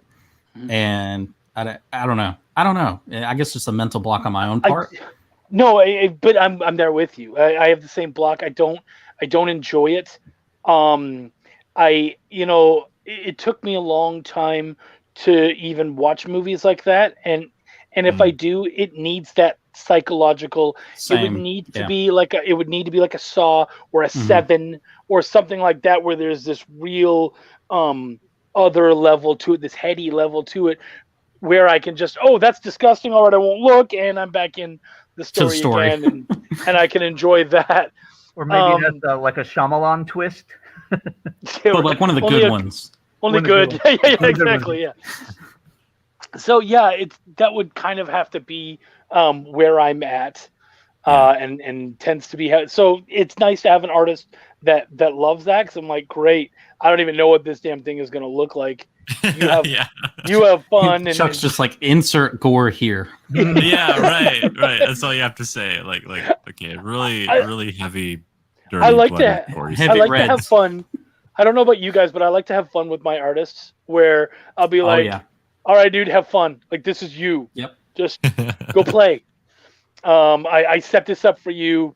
You got to do it. And so, yeah, I'll write notes like that. Like I actually got to do an insert panel here where an arm is ripped off, and I was just like, have fun, like do that however you want. Good time. Yeah. But my problem is that as scary as that stuff is, I also can't get away from the comedy and the absurdity of it. Mm-hmm. Like, there's these two people here. Suddenly they're being attacked by zombies. How does this even make sense? And an arm is cut off right in front of them. And it just, to me, it's hilarious. Like, I'm just like, so a lot of it is kind of blocked with comedy is my background. So it ends up kind of having sort of a comedic timing. There's kind of that, you can really kind of feel the beat of the moments. And I just hope that they're able to make it gory enough that it's not as funny, like maybe you're able to chuckle a little bit, but the real fear of the moment isn't fully lost. So let's hope. Yeah. Yeah, I was talking with somebody on a forum a couple of days ago about the new Invincible series, and this one woman who was posting, she said she just couldn't take it that you were mentioning gore, like you watch. Oh yeah. Yeah, so Kirkman, like this is just a Kirkman thing. You watch the show and everything's going along, and there's relationships and growing up and powers, and then in the last 1 minute, everybody gets killed like horribly. In the first, I'm not like. I mean, the comics, so I'm not like really spoiling the first episode, but yeah, she's like, I can't take that. It's just too much.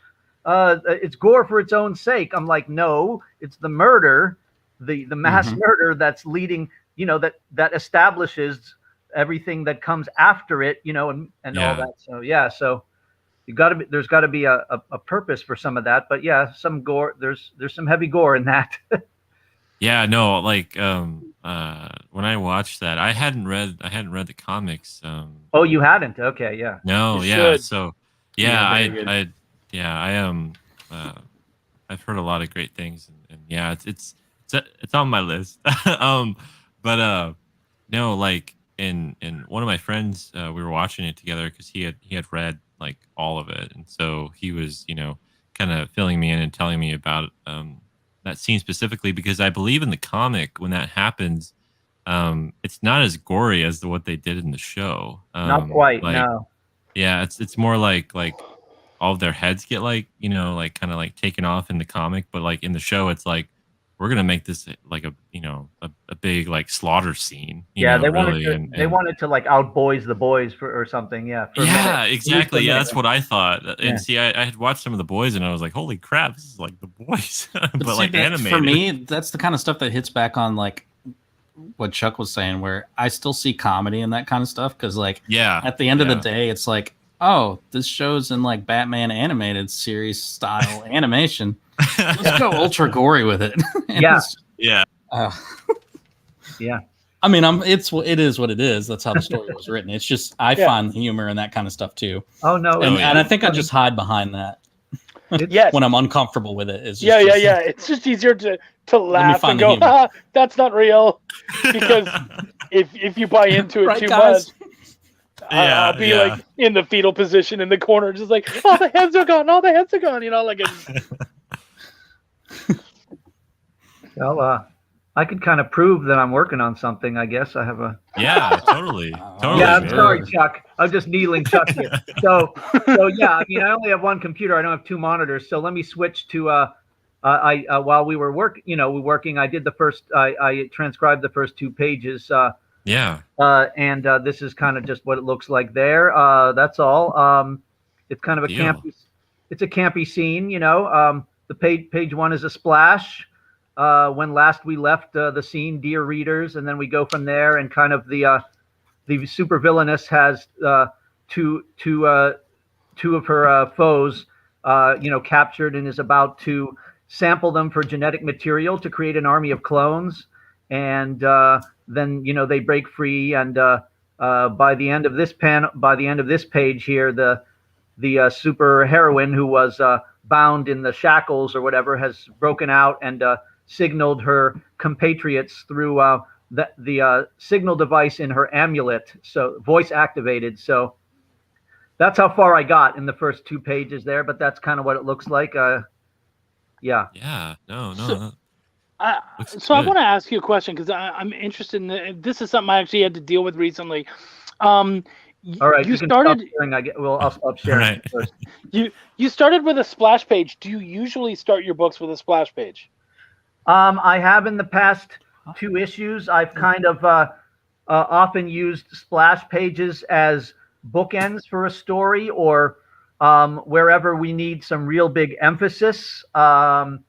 Not always bookends, but let's say out of every 8 pages, let's say there's 2 8-page stories. Okay, we might have 3 splash pages total, right?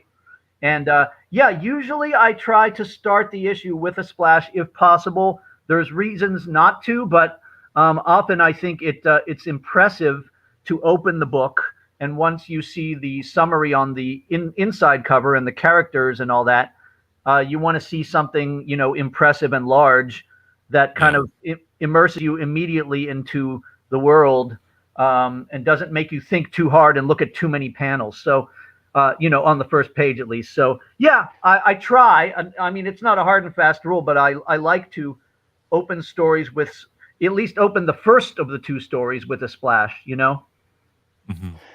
The only reason I'm asking is I got 2 scripts in a row where they started and ended with a splash page, and I had to ask them both, like, and for that they were both brand new comic creators. Like, this was like the first thing they were doing, and I was like, Yeah. well, why'd you do this? Well, I really love, and they kind of gave the same explanation that you did, and I was like, Okay.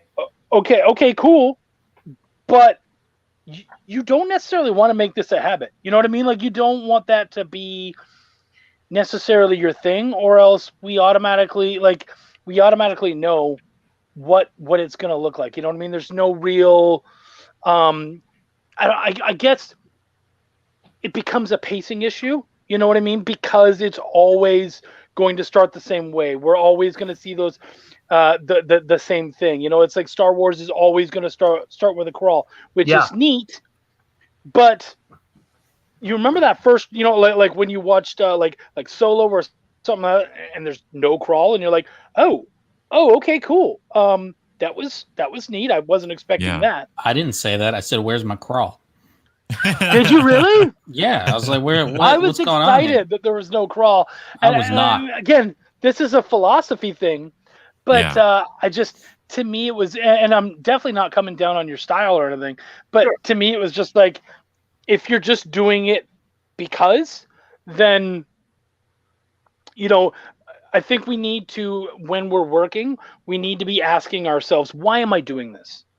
Mm-hmm. Because, like, as an editor, that's the biggest question I'm going to ask you is, so why is there a splash page there? I like to do it. Yeah, but that's not a great answer. Now, if you said, oh, well, it's because this moment demands, okay, cool.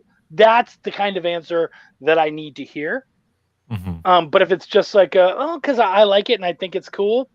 Yeah, well, that's often the answers that you will get from any kind of creator and whatnot.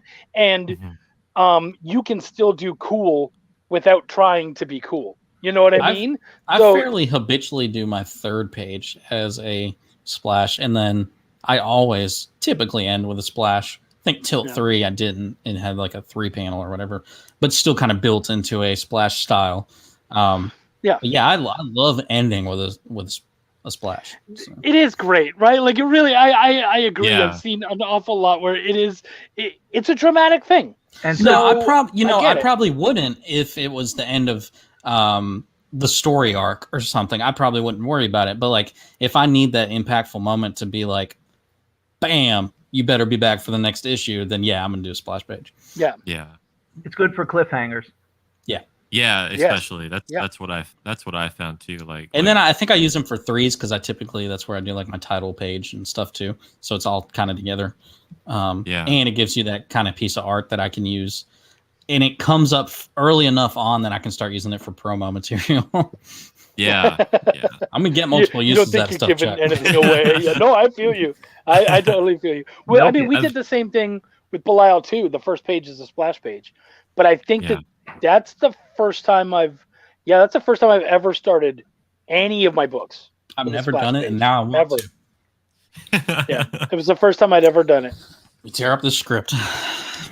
Right? Yeah, I'd say it's easier. That's the problem too when you're writing and you're like, well, this is just like you're kind of letting yourself off the hook sometimes when you're like, well, I'm just gonna do a splash page, and Well, that's why I it's asked like, the why. Yeah. yeah, exactly. If that's your reason, then you need to get out of that comfort zone Well, because see, I'm in the debate now of I know I want to put a limit on myself how many I'm going to use for like this. The story that I'm working on now is going to be our first larger format book, so it's going to be like a 48 pager. So I'm trying to make sure that I keep conscious decisions of like I don't want to have too many, but I do want to have some of those moments that are just like, let me give it a full page. I'm not a big 2-page spread kind of person, so you're probably not going to see that from me in almost anything that I write. And unless I do like one big crossover book at some point. But for this kind of stuff, that's one of the things that I'm trying to be conscious of is like, which moment is the moment that I need to give that to? Yeah. My favorite 2-page spread moment was I was working with an artist who was writing his first script, and I was the editor. And he wrote this, and first off, I read the script and I'm like, why are you doing a 2-page spread? This isn't deserving of a 2-page spread. This moment. Why is this dialogue conversation a 2-page spread? Right. It was this neat moment, but it didn't. 2 pages was honestly at this point. He's an artist and it was masturbatory. Like he just really wanted to show off, but it didn't deserve that. But the funny thing, the hilarious thing was, and for those of you who've never created a comic, you won't immediately get the joke, but the 2-page spread was on pages 5 and 6. Oh no. Oh yeah. I was gonna make the joke and say he did it as 1 and 2. Yeah, and so the thing about that guy, just so you're aware, is that 5 is your turn page. That's normally your right-hand page. So technically, he was doing a 2-page spread on the same piece of paper, just on opposite sides. Yeah. So I explained that to him, and he's like, "Oh, I never would have known that." I'm like, "Yeah, unless you want to, like, I don't know, start on the second page, or you want to somehow start on the inside cover, or I don't know what you're going to do. Or just put an ad somewhere to make it have to go. Right. He changed it up, and he was like, "See, this is stuff they do not tell you." I'm like, that's true. It's true. I like the kind You're of welcome. I like the kind of 2-page spreads where 20 characters are attacking 20 other characters, like George Perez. Oh yeah, but that's definitely. worthy of a 2-page. Yeah, that's Someday. a different spread. Yeah, that's my only goal in life with our superhero stuff is to get to Work a up to point that. where I'm 20 versus 20 on a 2-page. Then I'll be like, you know what? I'm done with comics. Yeah, right. Or that's 20 on pinnacle 1 right there. like Galactus versus everybody kind of. Yeah. Yeah, exactly. Yeah.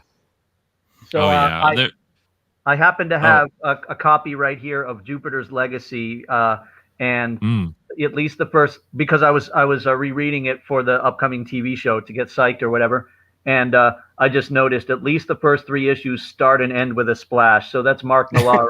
Yeah. Oh yeah, and like there's something to be said. Like, Mark and just I found like I really like splash pages as the page turn. Like when you flip it and it's the page on the left, like having that be a splash or a 2-page spread right there. Like to me, there's a certain amount of impact because as you're turning, it's like, whoa, I mean, you want that turn to be like a reveal big on that or turn page, it needs to be something. Every page, every page that is an even number, you want that page to be like, that's where you want to have your moment. And so if you're going to have a moment, even if it's not a massive moment, I have this conversation with Matt, the co-owner, a lot about books that we read. That it's just like, you've been reading it for a little bit and you're like, how much longer is this book? And it's still only like a 22 pager. And you're still just like, I just have no, I don't care. Yeah. Sometimes that's a story, and sometimes that's the pacing. A lot of it's pacing. So often. And that's why a lot of times what I'll tell creators is that right-hand bottom panel is so important. And so I like to tell them, treat it like you're about to go on commercial break. So start watching more TV shows and see how they're ending those how they're ending that scene to go into commercial. And that's how kind of generally, not every time, but generally how you want to kind of try to be ending those pages so that they have to turn the page. Yeah. And be cognizant of those moments, because the excitement, the endorphin release that goes from that turn is huge. They get that second of what the hell's about to happen. Yeah. And that kind of charges them along and gets people excited. And like when you said you turn that page and then you have that big splash like that, boom, I got that release. I'm so excited, and now I want to go. And already you're ready to turn the next page again. Mm-hmm. And it's just because you've got them going, you've got them in the palm of your hands. And so pacing is so much more important than people imagine. Having, I was reading this one guy's, or he was showing me his comic, and he said, "What do you think?" And he would just show me like a page or two at a time. And after a while, I said, "Do you do anything that's not 3 or 4 panels?" And he was like, "Well, I mean, that's just kind of like what a page looks like, right?" And I was like, No, it's dynamic. It changes. You speed up. Like if you feel like you only have to do 3 and 4 panel pages all the time, I don't give a shit if that's the greatest story ever. It's going to be boring. Oh yeah, because there's zero pacing to it. The pages are always going to kind of look the same, and that stuff matters. That even like I'll tell people, a lot of times you see the grids a lot. It's like, nah, man, change that shit up. Make one smaller, one wider. Make it so they don't necessarily connect. Like you need to have some fun and play. Those grids are not, now and then they're important. Like say you have a scene where there's a bunch of people kind of talking, and you just kind of want that repetitiveness.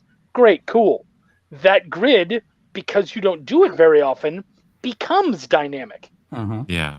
But if you do it every time, it's like, guys, nah, it's boring. Even if the story's exciting, that's boring.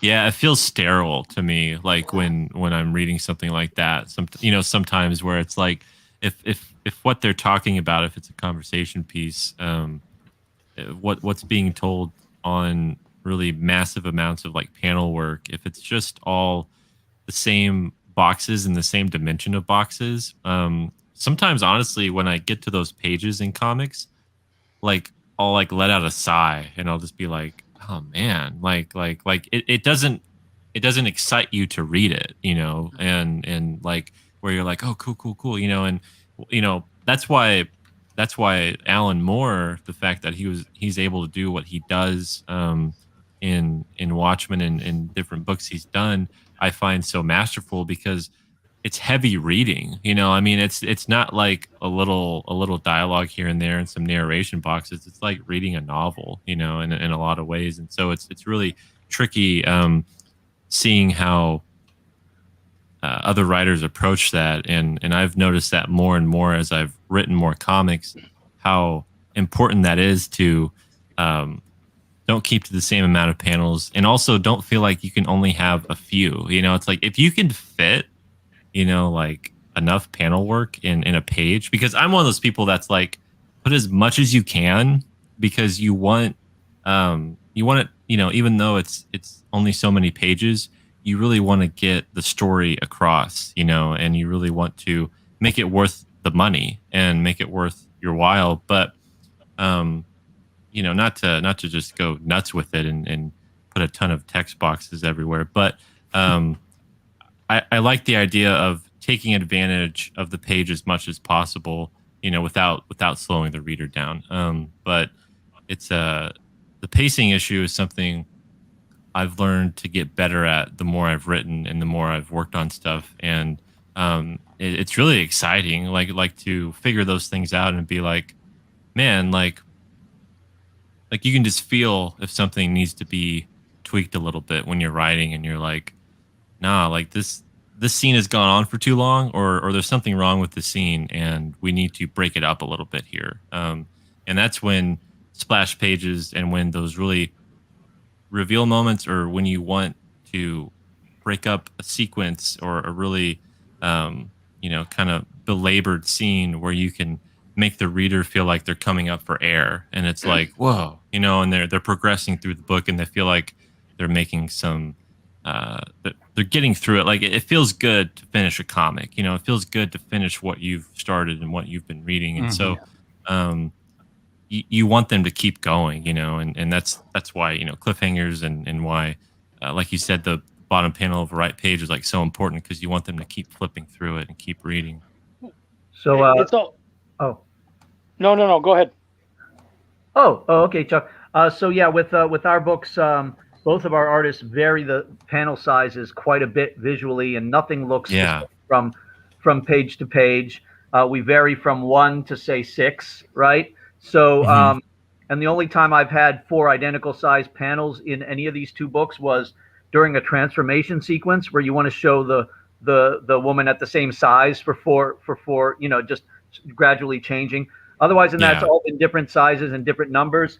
And since I started out, teaching myself or learning from other people, doing the videos first, I'm also very careful to look at things from the perspective of some film conventions as well. For example, the rule of thirds, or always having 2 angles for every shot, and also using a varied wide, mid-range, and close-up, right? So. I mean, those are all things that make sense in comics too. You're basically showing stills, like movie stills, right? Yeah. Words. So yeah, if you think of it as a movie and you already have some camera experience, it actually helps. Yeah, I mean, as a writer, in some ways, it's weird because you're not fully the art director, but you kind of are, depending on how in depth you want to go and how you and your artist collaborate. But I've noticed with working with different artists that I have,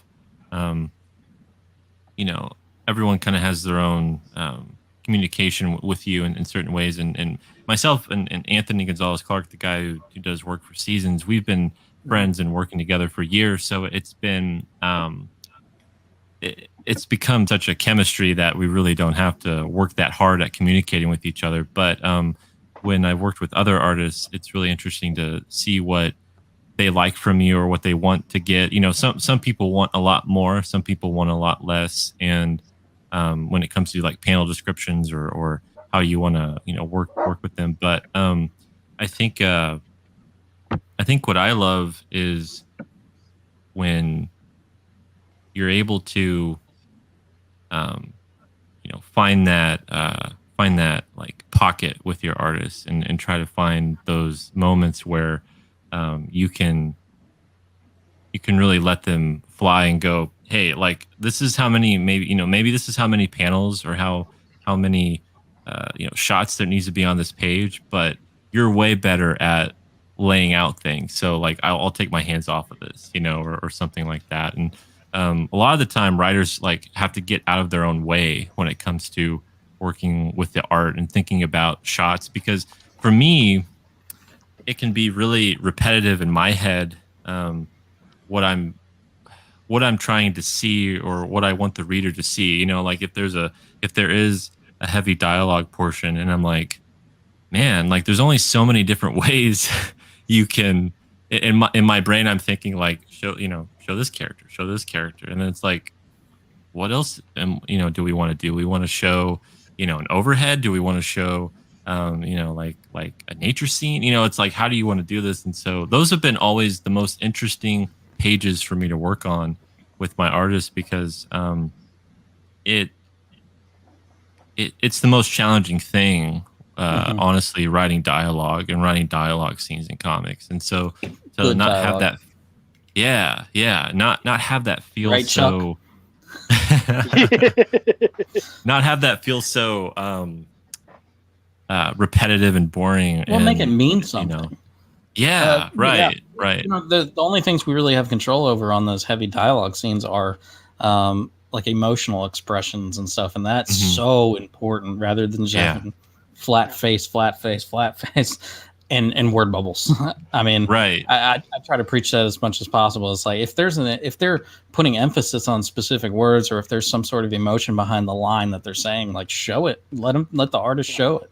Yeah, like all of this for your character, like their face and their hands and their arms and their body language. It's like what are they doing with their hands in that moment, or what are they looking at that moment, and how are they is their head bowed, or are they looking up? Are they? I will say, because you brought up the whole like overhead shot. Yeah, it reminded me of this book that I wrote. It's a comic I wrote. It's actually my first one, but nobody will ever see it. Unfortunately. Anyway, we were working with an artist who was from Mexico, so there were some language issues. And one of the things I wrote in the script was that this particular shot had a bird's eye view. And so when it flipped to this scene, there was a bunch of drama going on because it's a surgery scene. And then there's this random panel in the middle of the page that was supposed to be a bird's eye view of the operation table. But instead, it was two birds sitting on a ledge outside of a window, and you could see the operation happening in through the window.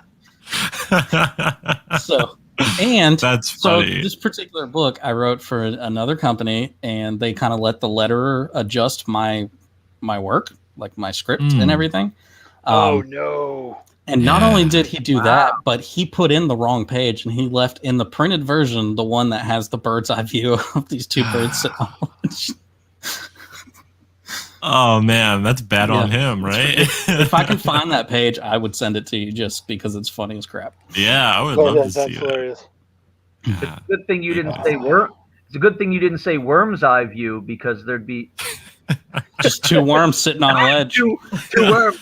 two worms on in the dirt looking up. In the operating room floor. Right there, yeah.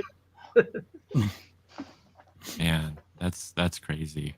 I remember one time I was starting a project which I did Lifeline, and I worked with 7 different artists from all around the world on that book, and each artist tackled a different chapter of the graphic novel, and it was a lot of fun working with so many different people. But there was one artist that I didn't I wasn't able to really work with that well, and one of the reasons was sometimes I would have these like multiple panel pages. Maybe they were it would go to like 8 or 9 panels, depending on what's being done. And he would always come back to me and he would say, like, that's that's too many. Like you should stop at 5 or 6. And I'm just like, no, man. Like this is my work. First of all, it's like I'll do what I want to do here, and this is like what I think it should be. And I'll always listen to artists and get their feedback. But if it's just a matter of like panel count and like maybe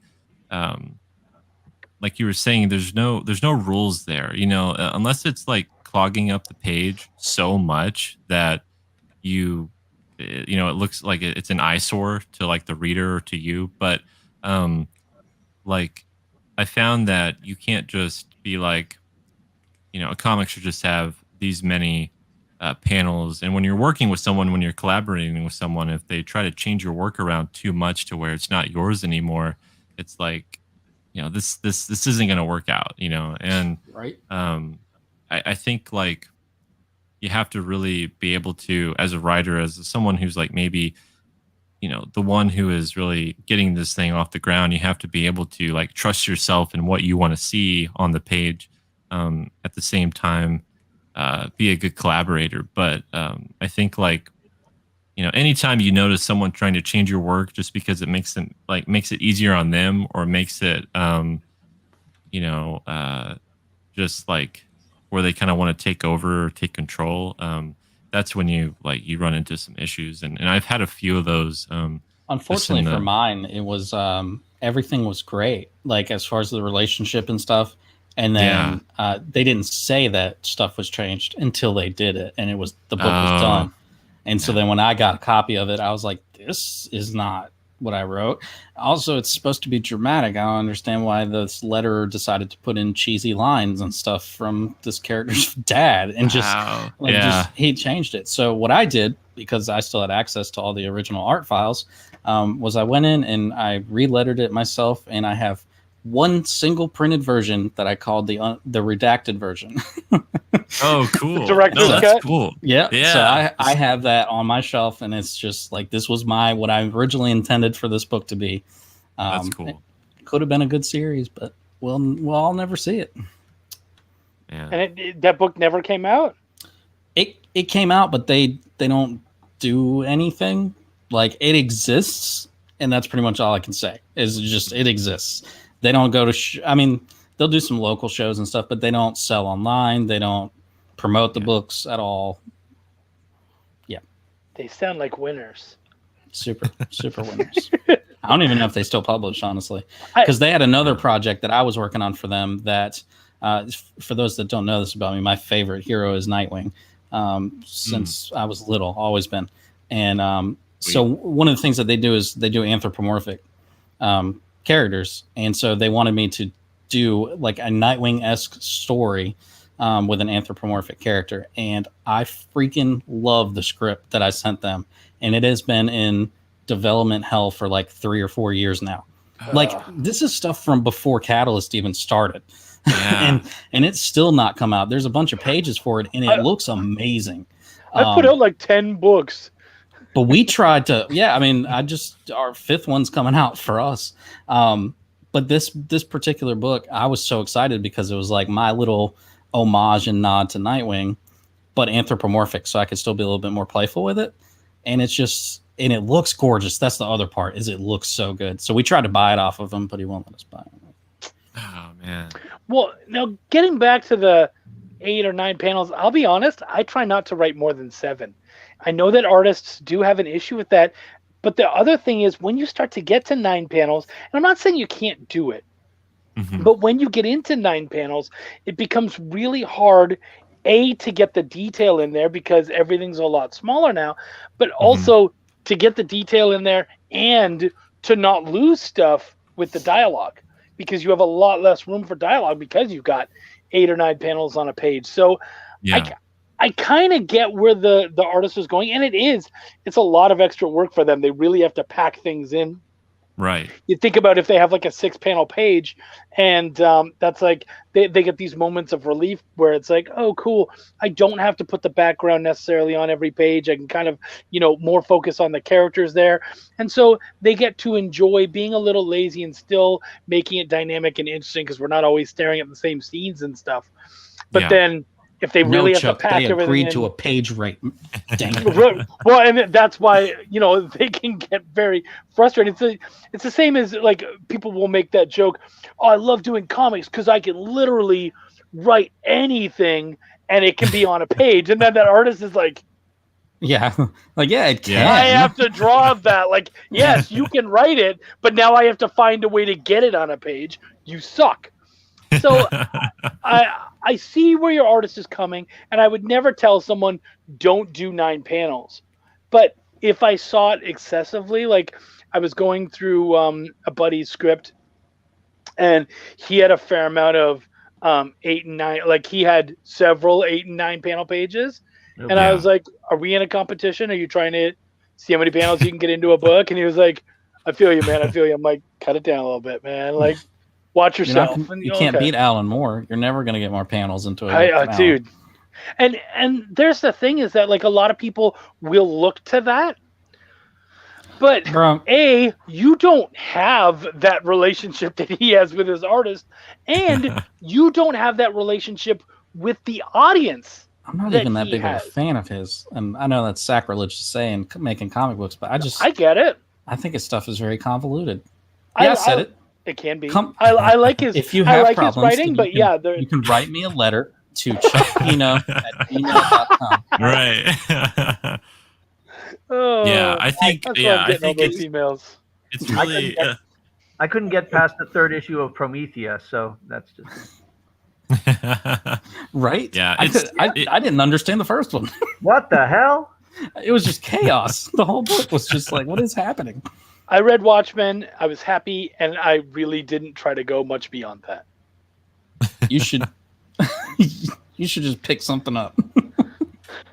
You've got me worried.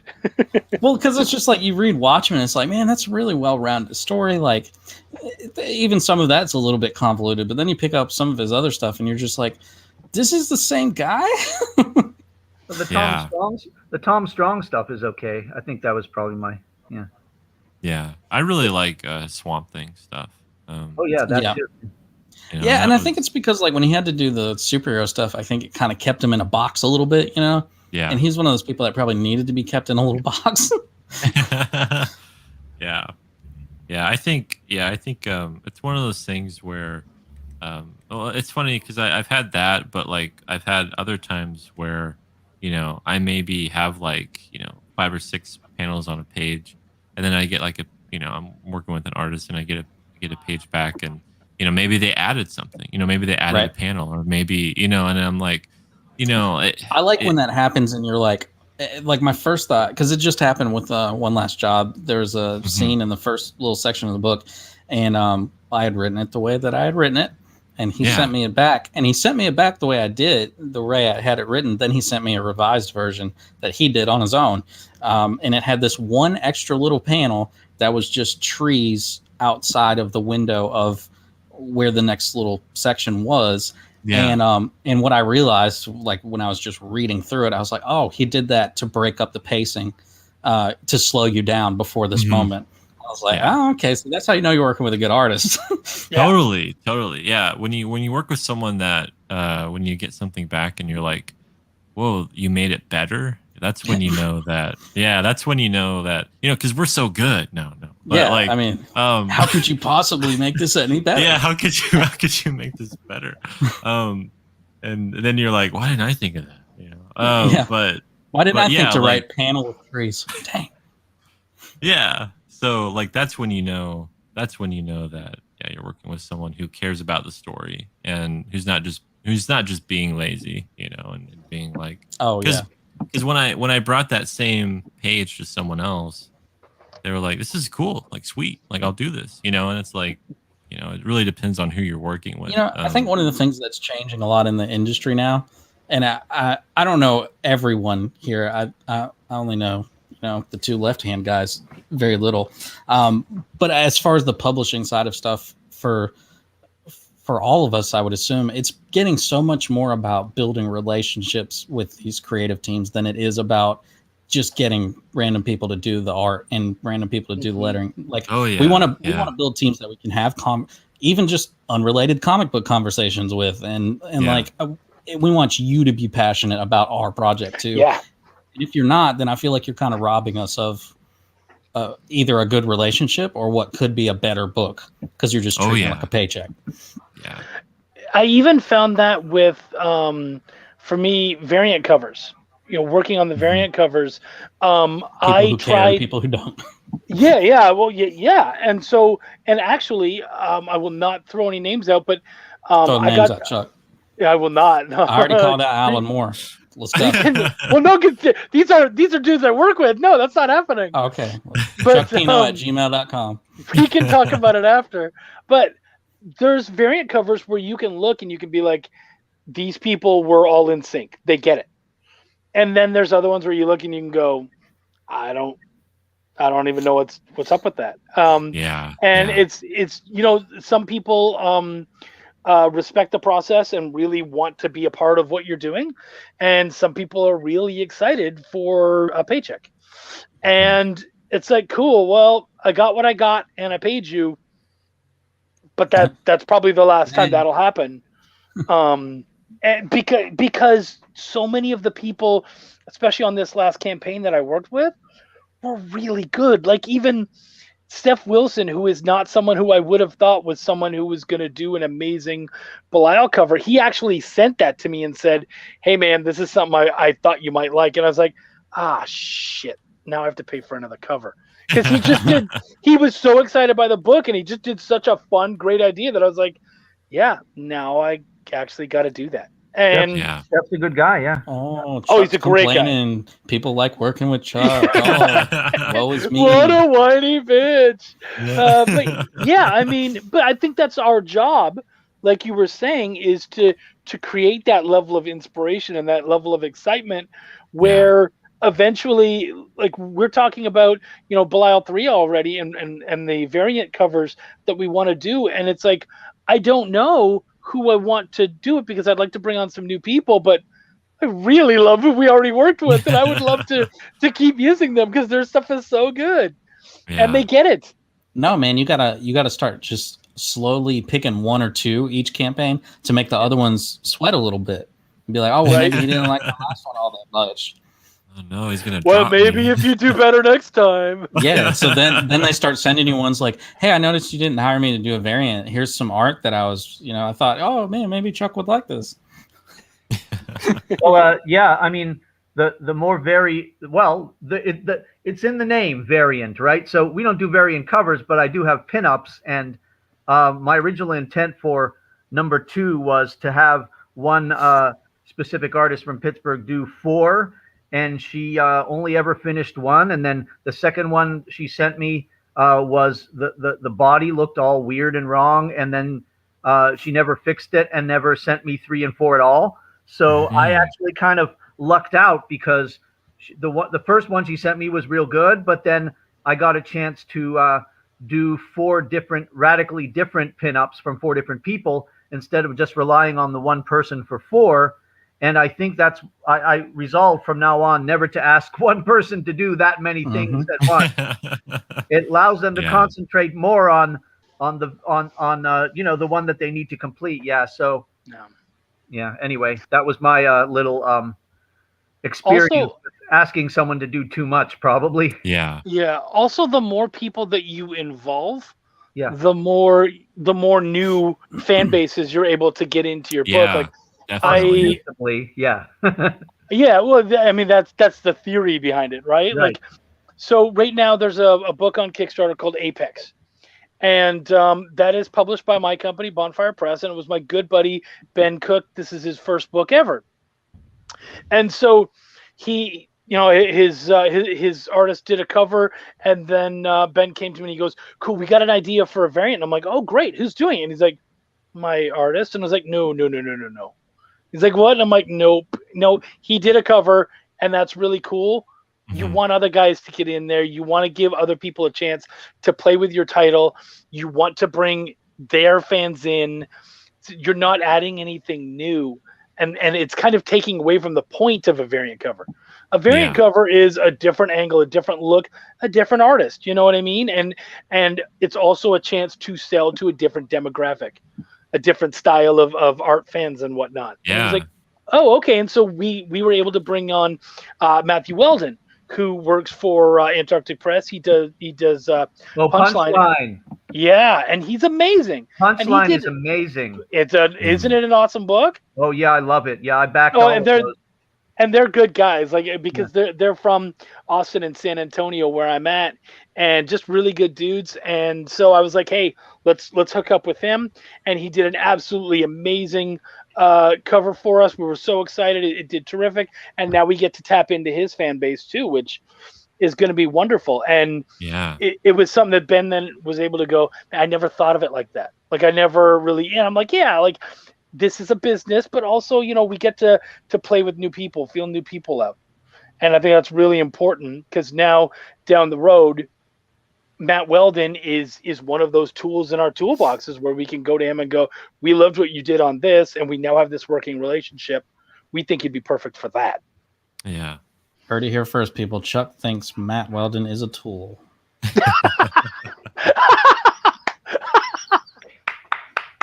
That's me. That was good. That was good. That is the quote that will be in the next CBR or Bleeding Cool or whatever, right? Yeah, right. Capino calls actual comic creator Matt Weldon a tool. Wait, what? But like Chuck Pino's in quotes because they're like, if that's even his real name. Let's see what this wannabe has to say. Oh, crap. All right. I let down my company and my family and everyone, and I just want to apologize. I am so sorry. Thanks a lot, Aaron. Hey, well, I won't be doing this stream again. Yeah. At least not with Aaron, right? You know, Right? Yeah. You'll be like, wait, is Aaron gonna be there? I And I'll be tried- like, I tried to dare leave book early. us together. Yeah, it's bad. Like I said, I warned you right at the top. I was like, "Oh, Chuck and I Yeah, haven't it's like, talked in a uh-oh. minute." oh yeah. There's going to be issues, and they're going to be fun for the other people. It's awesome. Cool guys. Yeah. Well, hey, we're coming on like 3 hours right now. So Whoa, okay, I yeah. actually think, I think usually I was gonna say, we could do some more writing, but I think this would be a great place to stop. And It's almost 12 here. It's bedtime. yeah, it's bedtime, guys. But thank you guys so much for coming on and for being a part of this tonight. Like I loved it, and I want to keep doing this. And you guys are more than welcome to come on anytime. And Hey man, it's this definitely. again. This blocks out time for me to sit down and just work on stuff. I've got 14 more Cool. pages. Yeah, man, there you totally. go. I have more characters to design. So yeah, like there's always more work, And, Oh yeah. I will it's finish always- this book here. I was just about to say the same thing. Like, I was right there. And I Yeah, have another- no, that's cool. Like I want you guys to do that, and I want you to tell me, like, hey, it's coming out, and like this is where you can get it, because like I want to get it, and I want to read your guys' stuff even more, and I want to get to know you and see what you're working on and what you think about, and I love surrounding myself with other writers and getting to know all you. Well, what a fun concept then for people to be able to go, oh wait, what stream was that in? Where you can be like, oh yeah, that scene there, I wrote it in this stream, and they get to watch, and they get to see you in your headspace creating that particular scene, which is such a weird idea when you really stop to think about it. Oh, it's weird. Especially when they go to watch that scene and it's just dead silence and just people looking down. Yeah. Right. And it was great because every once in a while I'd like look over at you guys and just be like, "Are we all still doing this? Yeah, or be like, "Is am my I audio being still-" punked?" Because there was Wait, are part we of my playing- anxiety who Is thinks everyone that you playing guys are PS5 watching, like, right now laughing and at I'm the me. only one writing? Like everybody else is left and I'm by myself, like just on this live stream. Like, what did they do? Where'd they go? Yeah, it's Got just me you. again. Like we all dropped Yeah. out. Yeah. No. Yeah. This Thank was you. cool, Like man. we're all guinea pigs here, so it's all cool. So I appreciate you guys doing this with me, because I didn't. I was like, I don't know how this is gonna go, but that's the fun of it, and I always like changing things up and doing different interesting things, and I also think too, people that maybe can't catch us live doing this, they can go back and go, cool, oh, this is a couple hours, like let me put this on, and this is a good timestamp for me to go, this is what I'll work during their working, and then I'll take a break and listen to him talk and give my mind a rest, and then go back to the next stream, and like I just think that it gives people even more of an opportunity and a reason to set aside time and work, because it is working in silence, and like I said, it's an isolated thing to be. Too bad we're not in the say that the beginnings of like Image, where like all the guys were all together and they go in their studio, and you got Todd and Rob and Jim Lee and all these guys, and they're all working together Mark and being all That cool stream. together. Yeah, and Who are it's those like people? it's like that's so cool they were able to have that, Larson. but a lot of us aren't able to have that, and so it's like I wanted to do something sort of in that vein, but also just be like, it's awesome seeing other people work on stuff and seeing how they're getting things done. And I think a lot of people, either they feel stuck or they're like, like me, I don't know many people in my area that are making comics. So I know a lot of people who love comics, but not someone that I can talk to or who understands the technicalities or the craft enough to where they can have a conversation about it, and who takes it seriously and not just like, like you guys were saying, like, oh yeah, comics, oh you write oh yeah, that's nothing, like, oh, I bet I could do that. It's like, no, like this is really difficult and this Try is it. a lot of work. Yeah. Kickstart it. And- I dare you. Yeah, Try exactly. it, then let me edit it. I'll rip that thing apart. Or actually, Yeah. my new one is, hey, kickstart the second issue.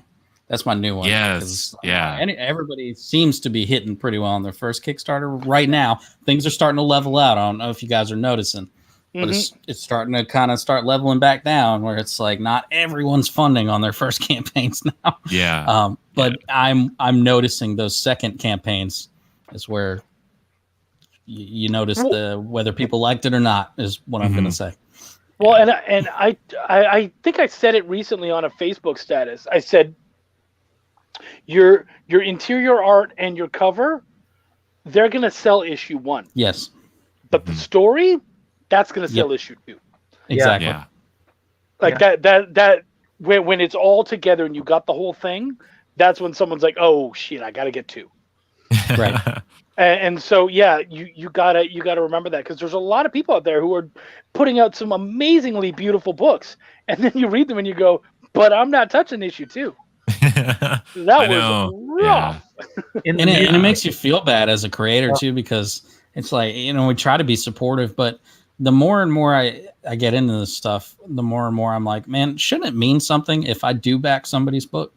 Like when that comes across people's alerts that so and so liked, because it happened to me on the last campaign. Like I saw somebody's name and I was like, well, shoot, I got somebody's attention, and that happens for all of us. But why aren't we those people? That's a conversation we have a lot, and I'm not going to get into it tonight because it's already late. But like that whole conversation about like, why do we have to keep calling ourselves indie creators? Why can't I just call you a comic book writer? Why can't you just call me a comic book writer, a comic book artist? Like, quit. I mean, the term, it's fine, I guess, but it's like, dude, at the end of the day, we're all doing the same thing. We're just in different funnels. Oh yeah, I mean, and that's the thing too. It's like you'll pick up an indie book or a crowdfunded book or whatever you want to call it, and you'll read it and you'll be like, oh my gosh, this is like better than anything that I've read on the stands. Going to my comic book store and there you go. It's like it's not about. It's just because they're in it, or they're in the system or a part of it, where they're not on the outskirts, and we're on the outskirts, but I love that, and I love that it's cool because we can do it. Oh, my other light went out. We can do like whatever we want to do. It's the After Dark show now. This is like, Chuck, now keep this your shirt is scary. On. This is where he gets murdered. That's where Chuck takes his shirt off. Yeah, I've had to do that on streams before. So I think this is where I should leave you guys. But this is such a weird way to end the stream. Yeah, isn't this weird? Now I'm really going to be working. But no, you're not in there. You're not.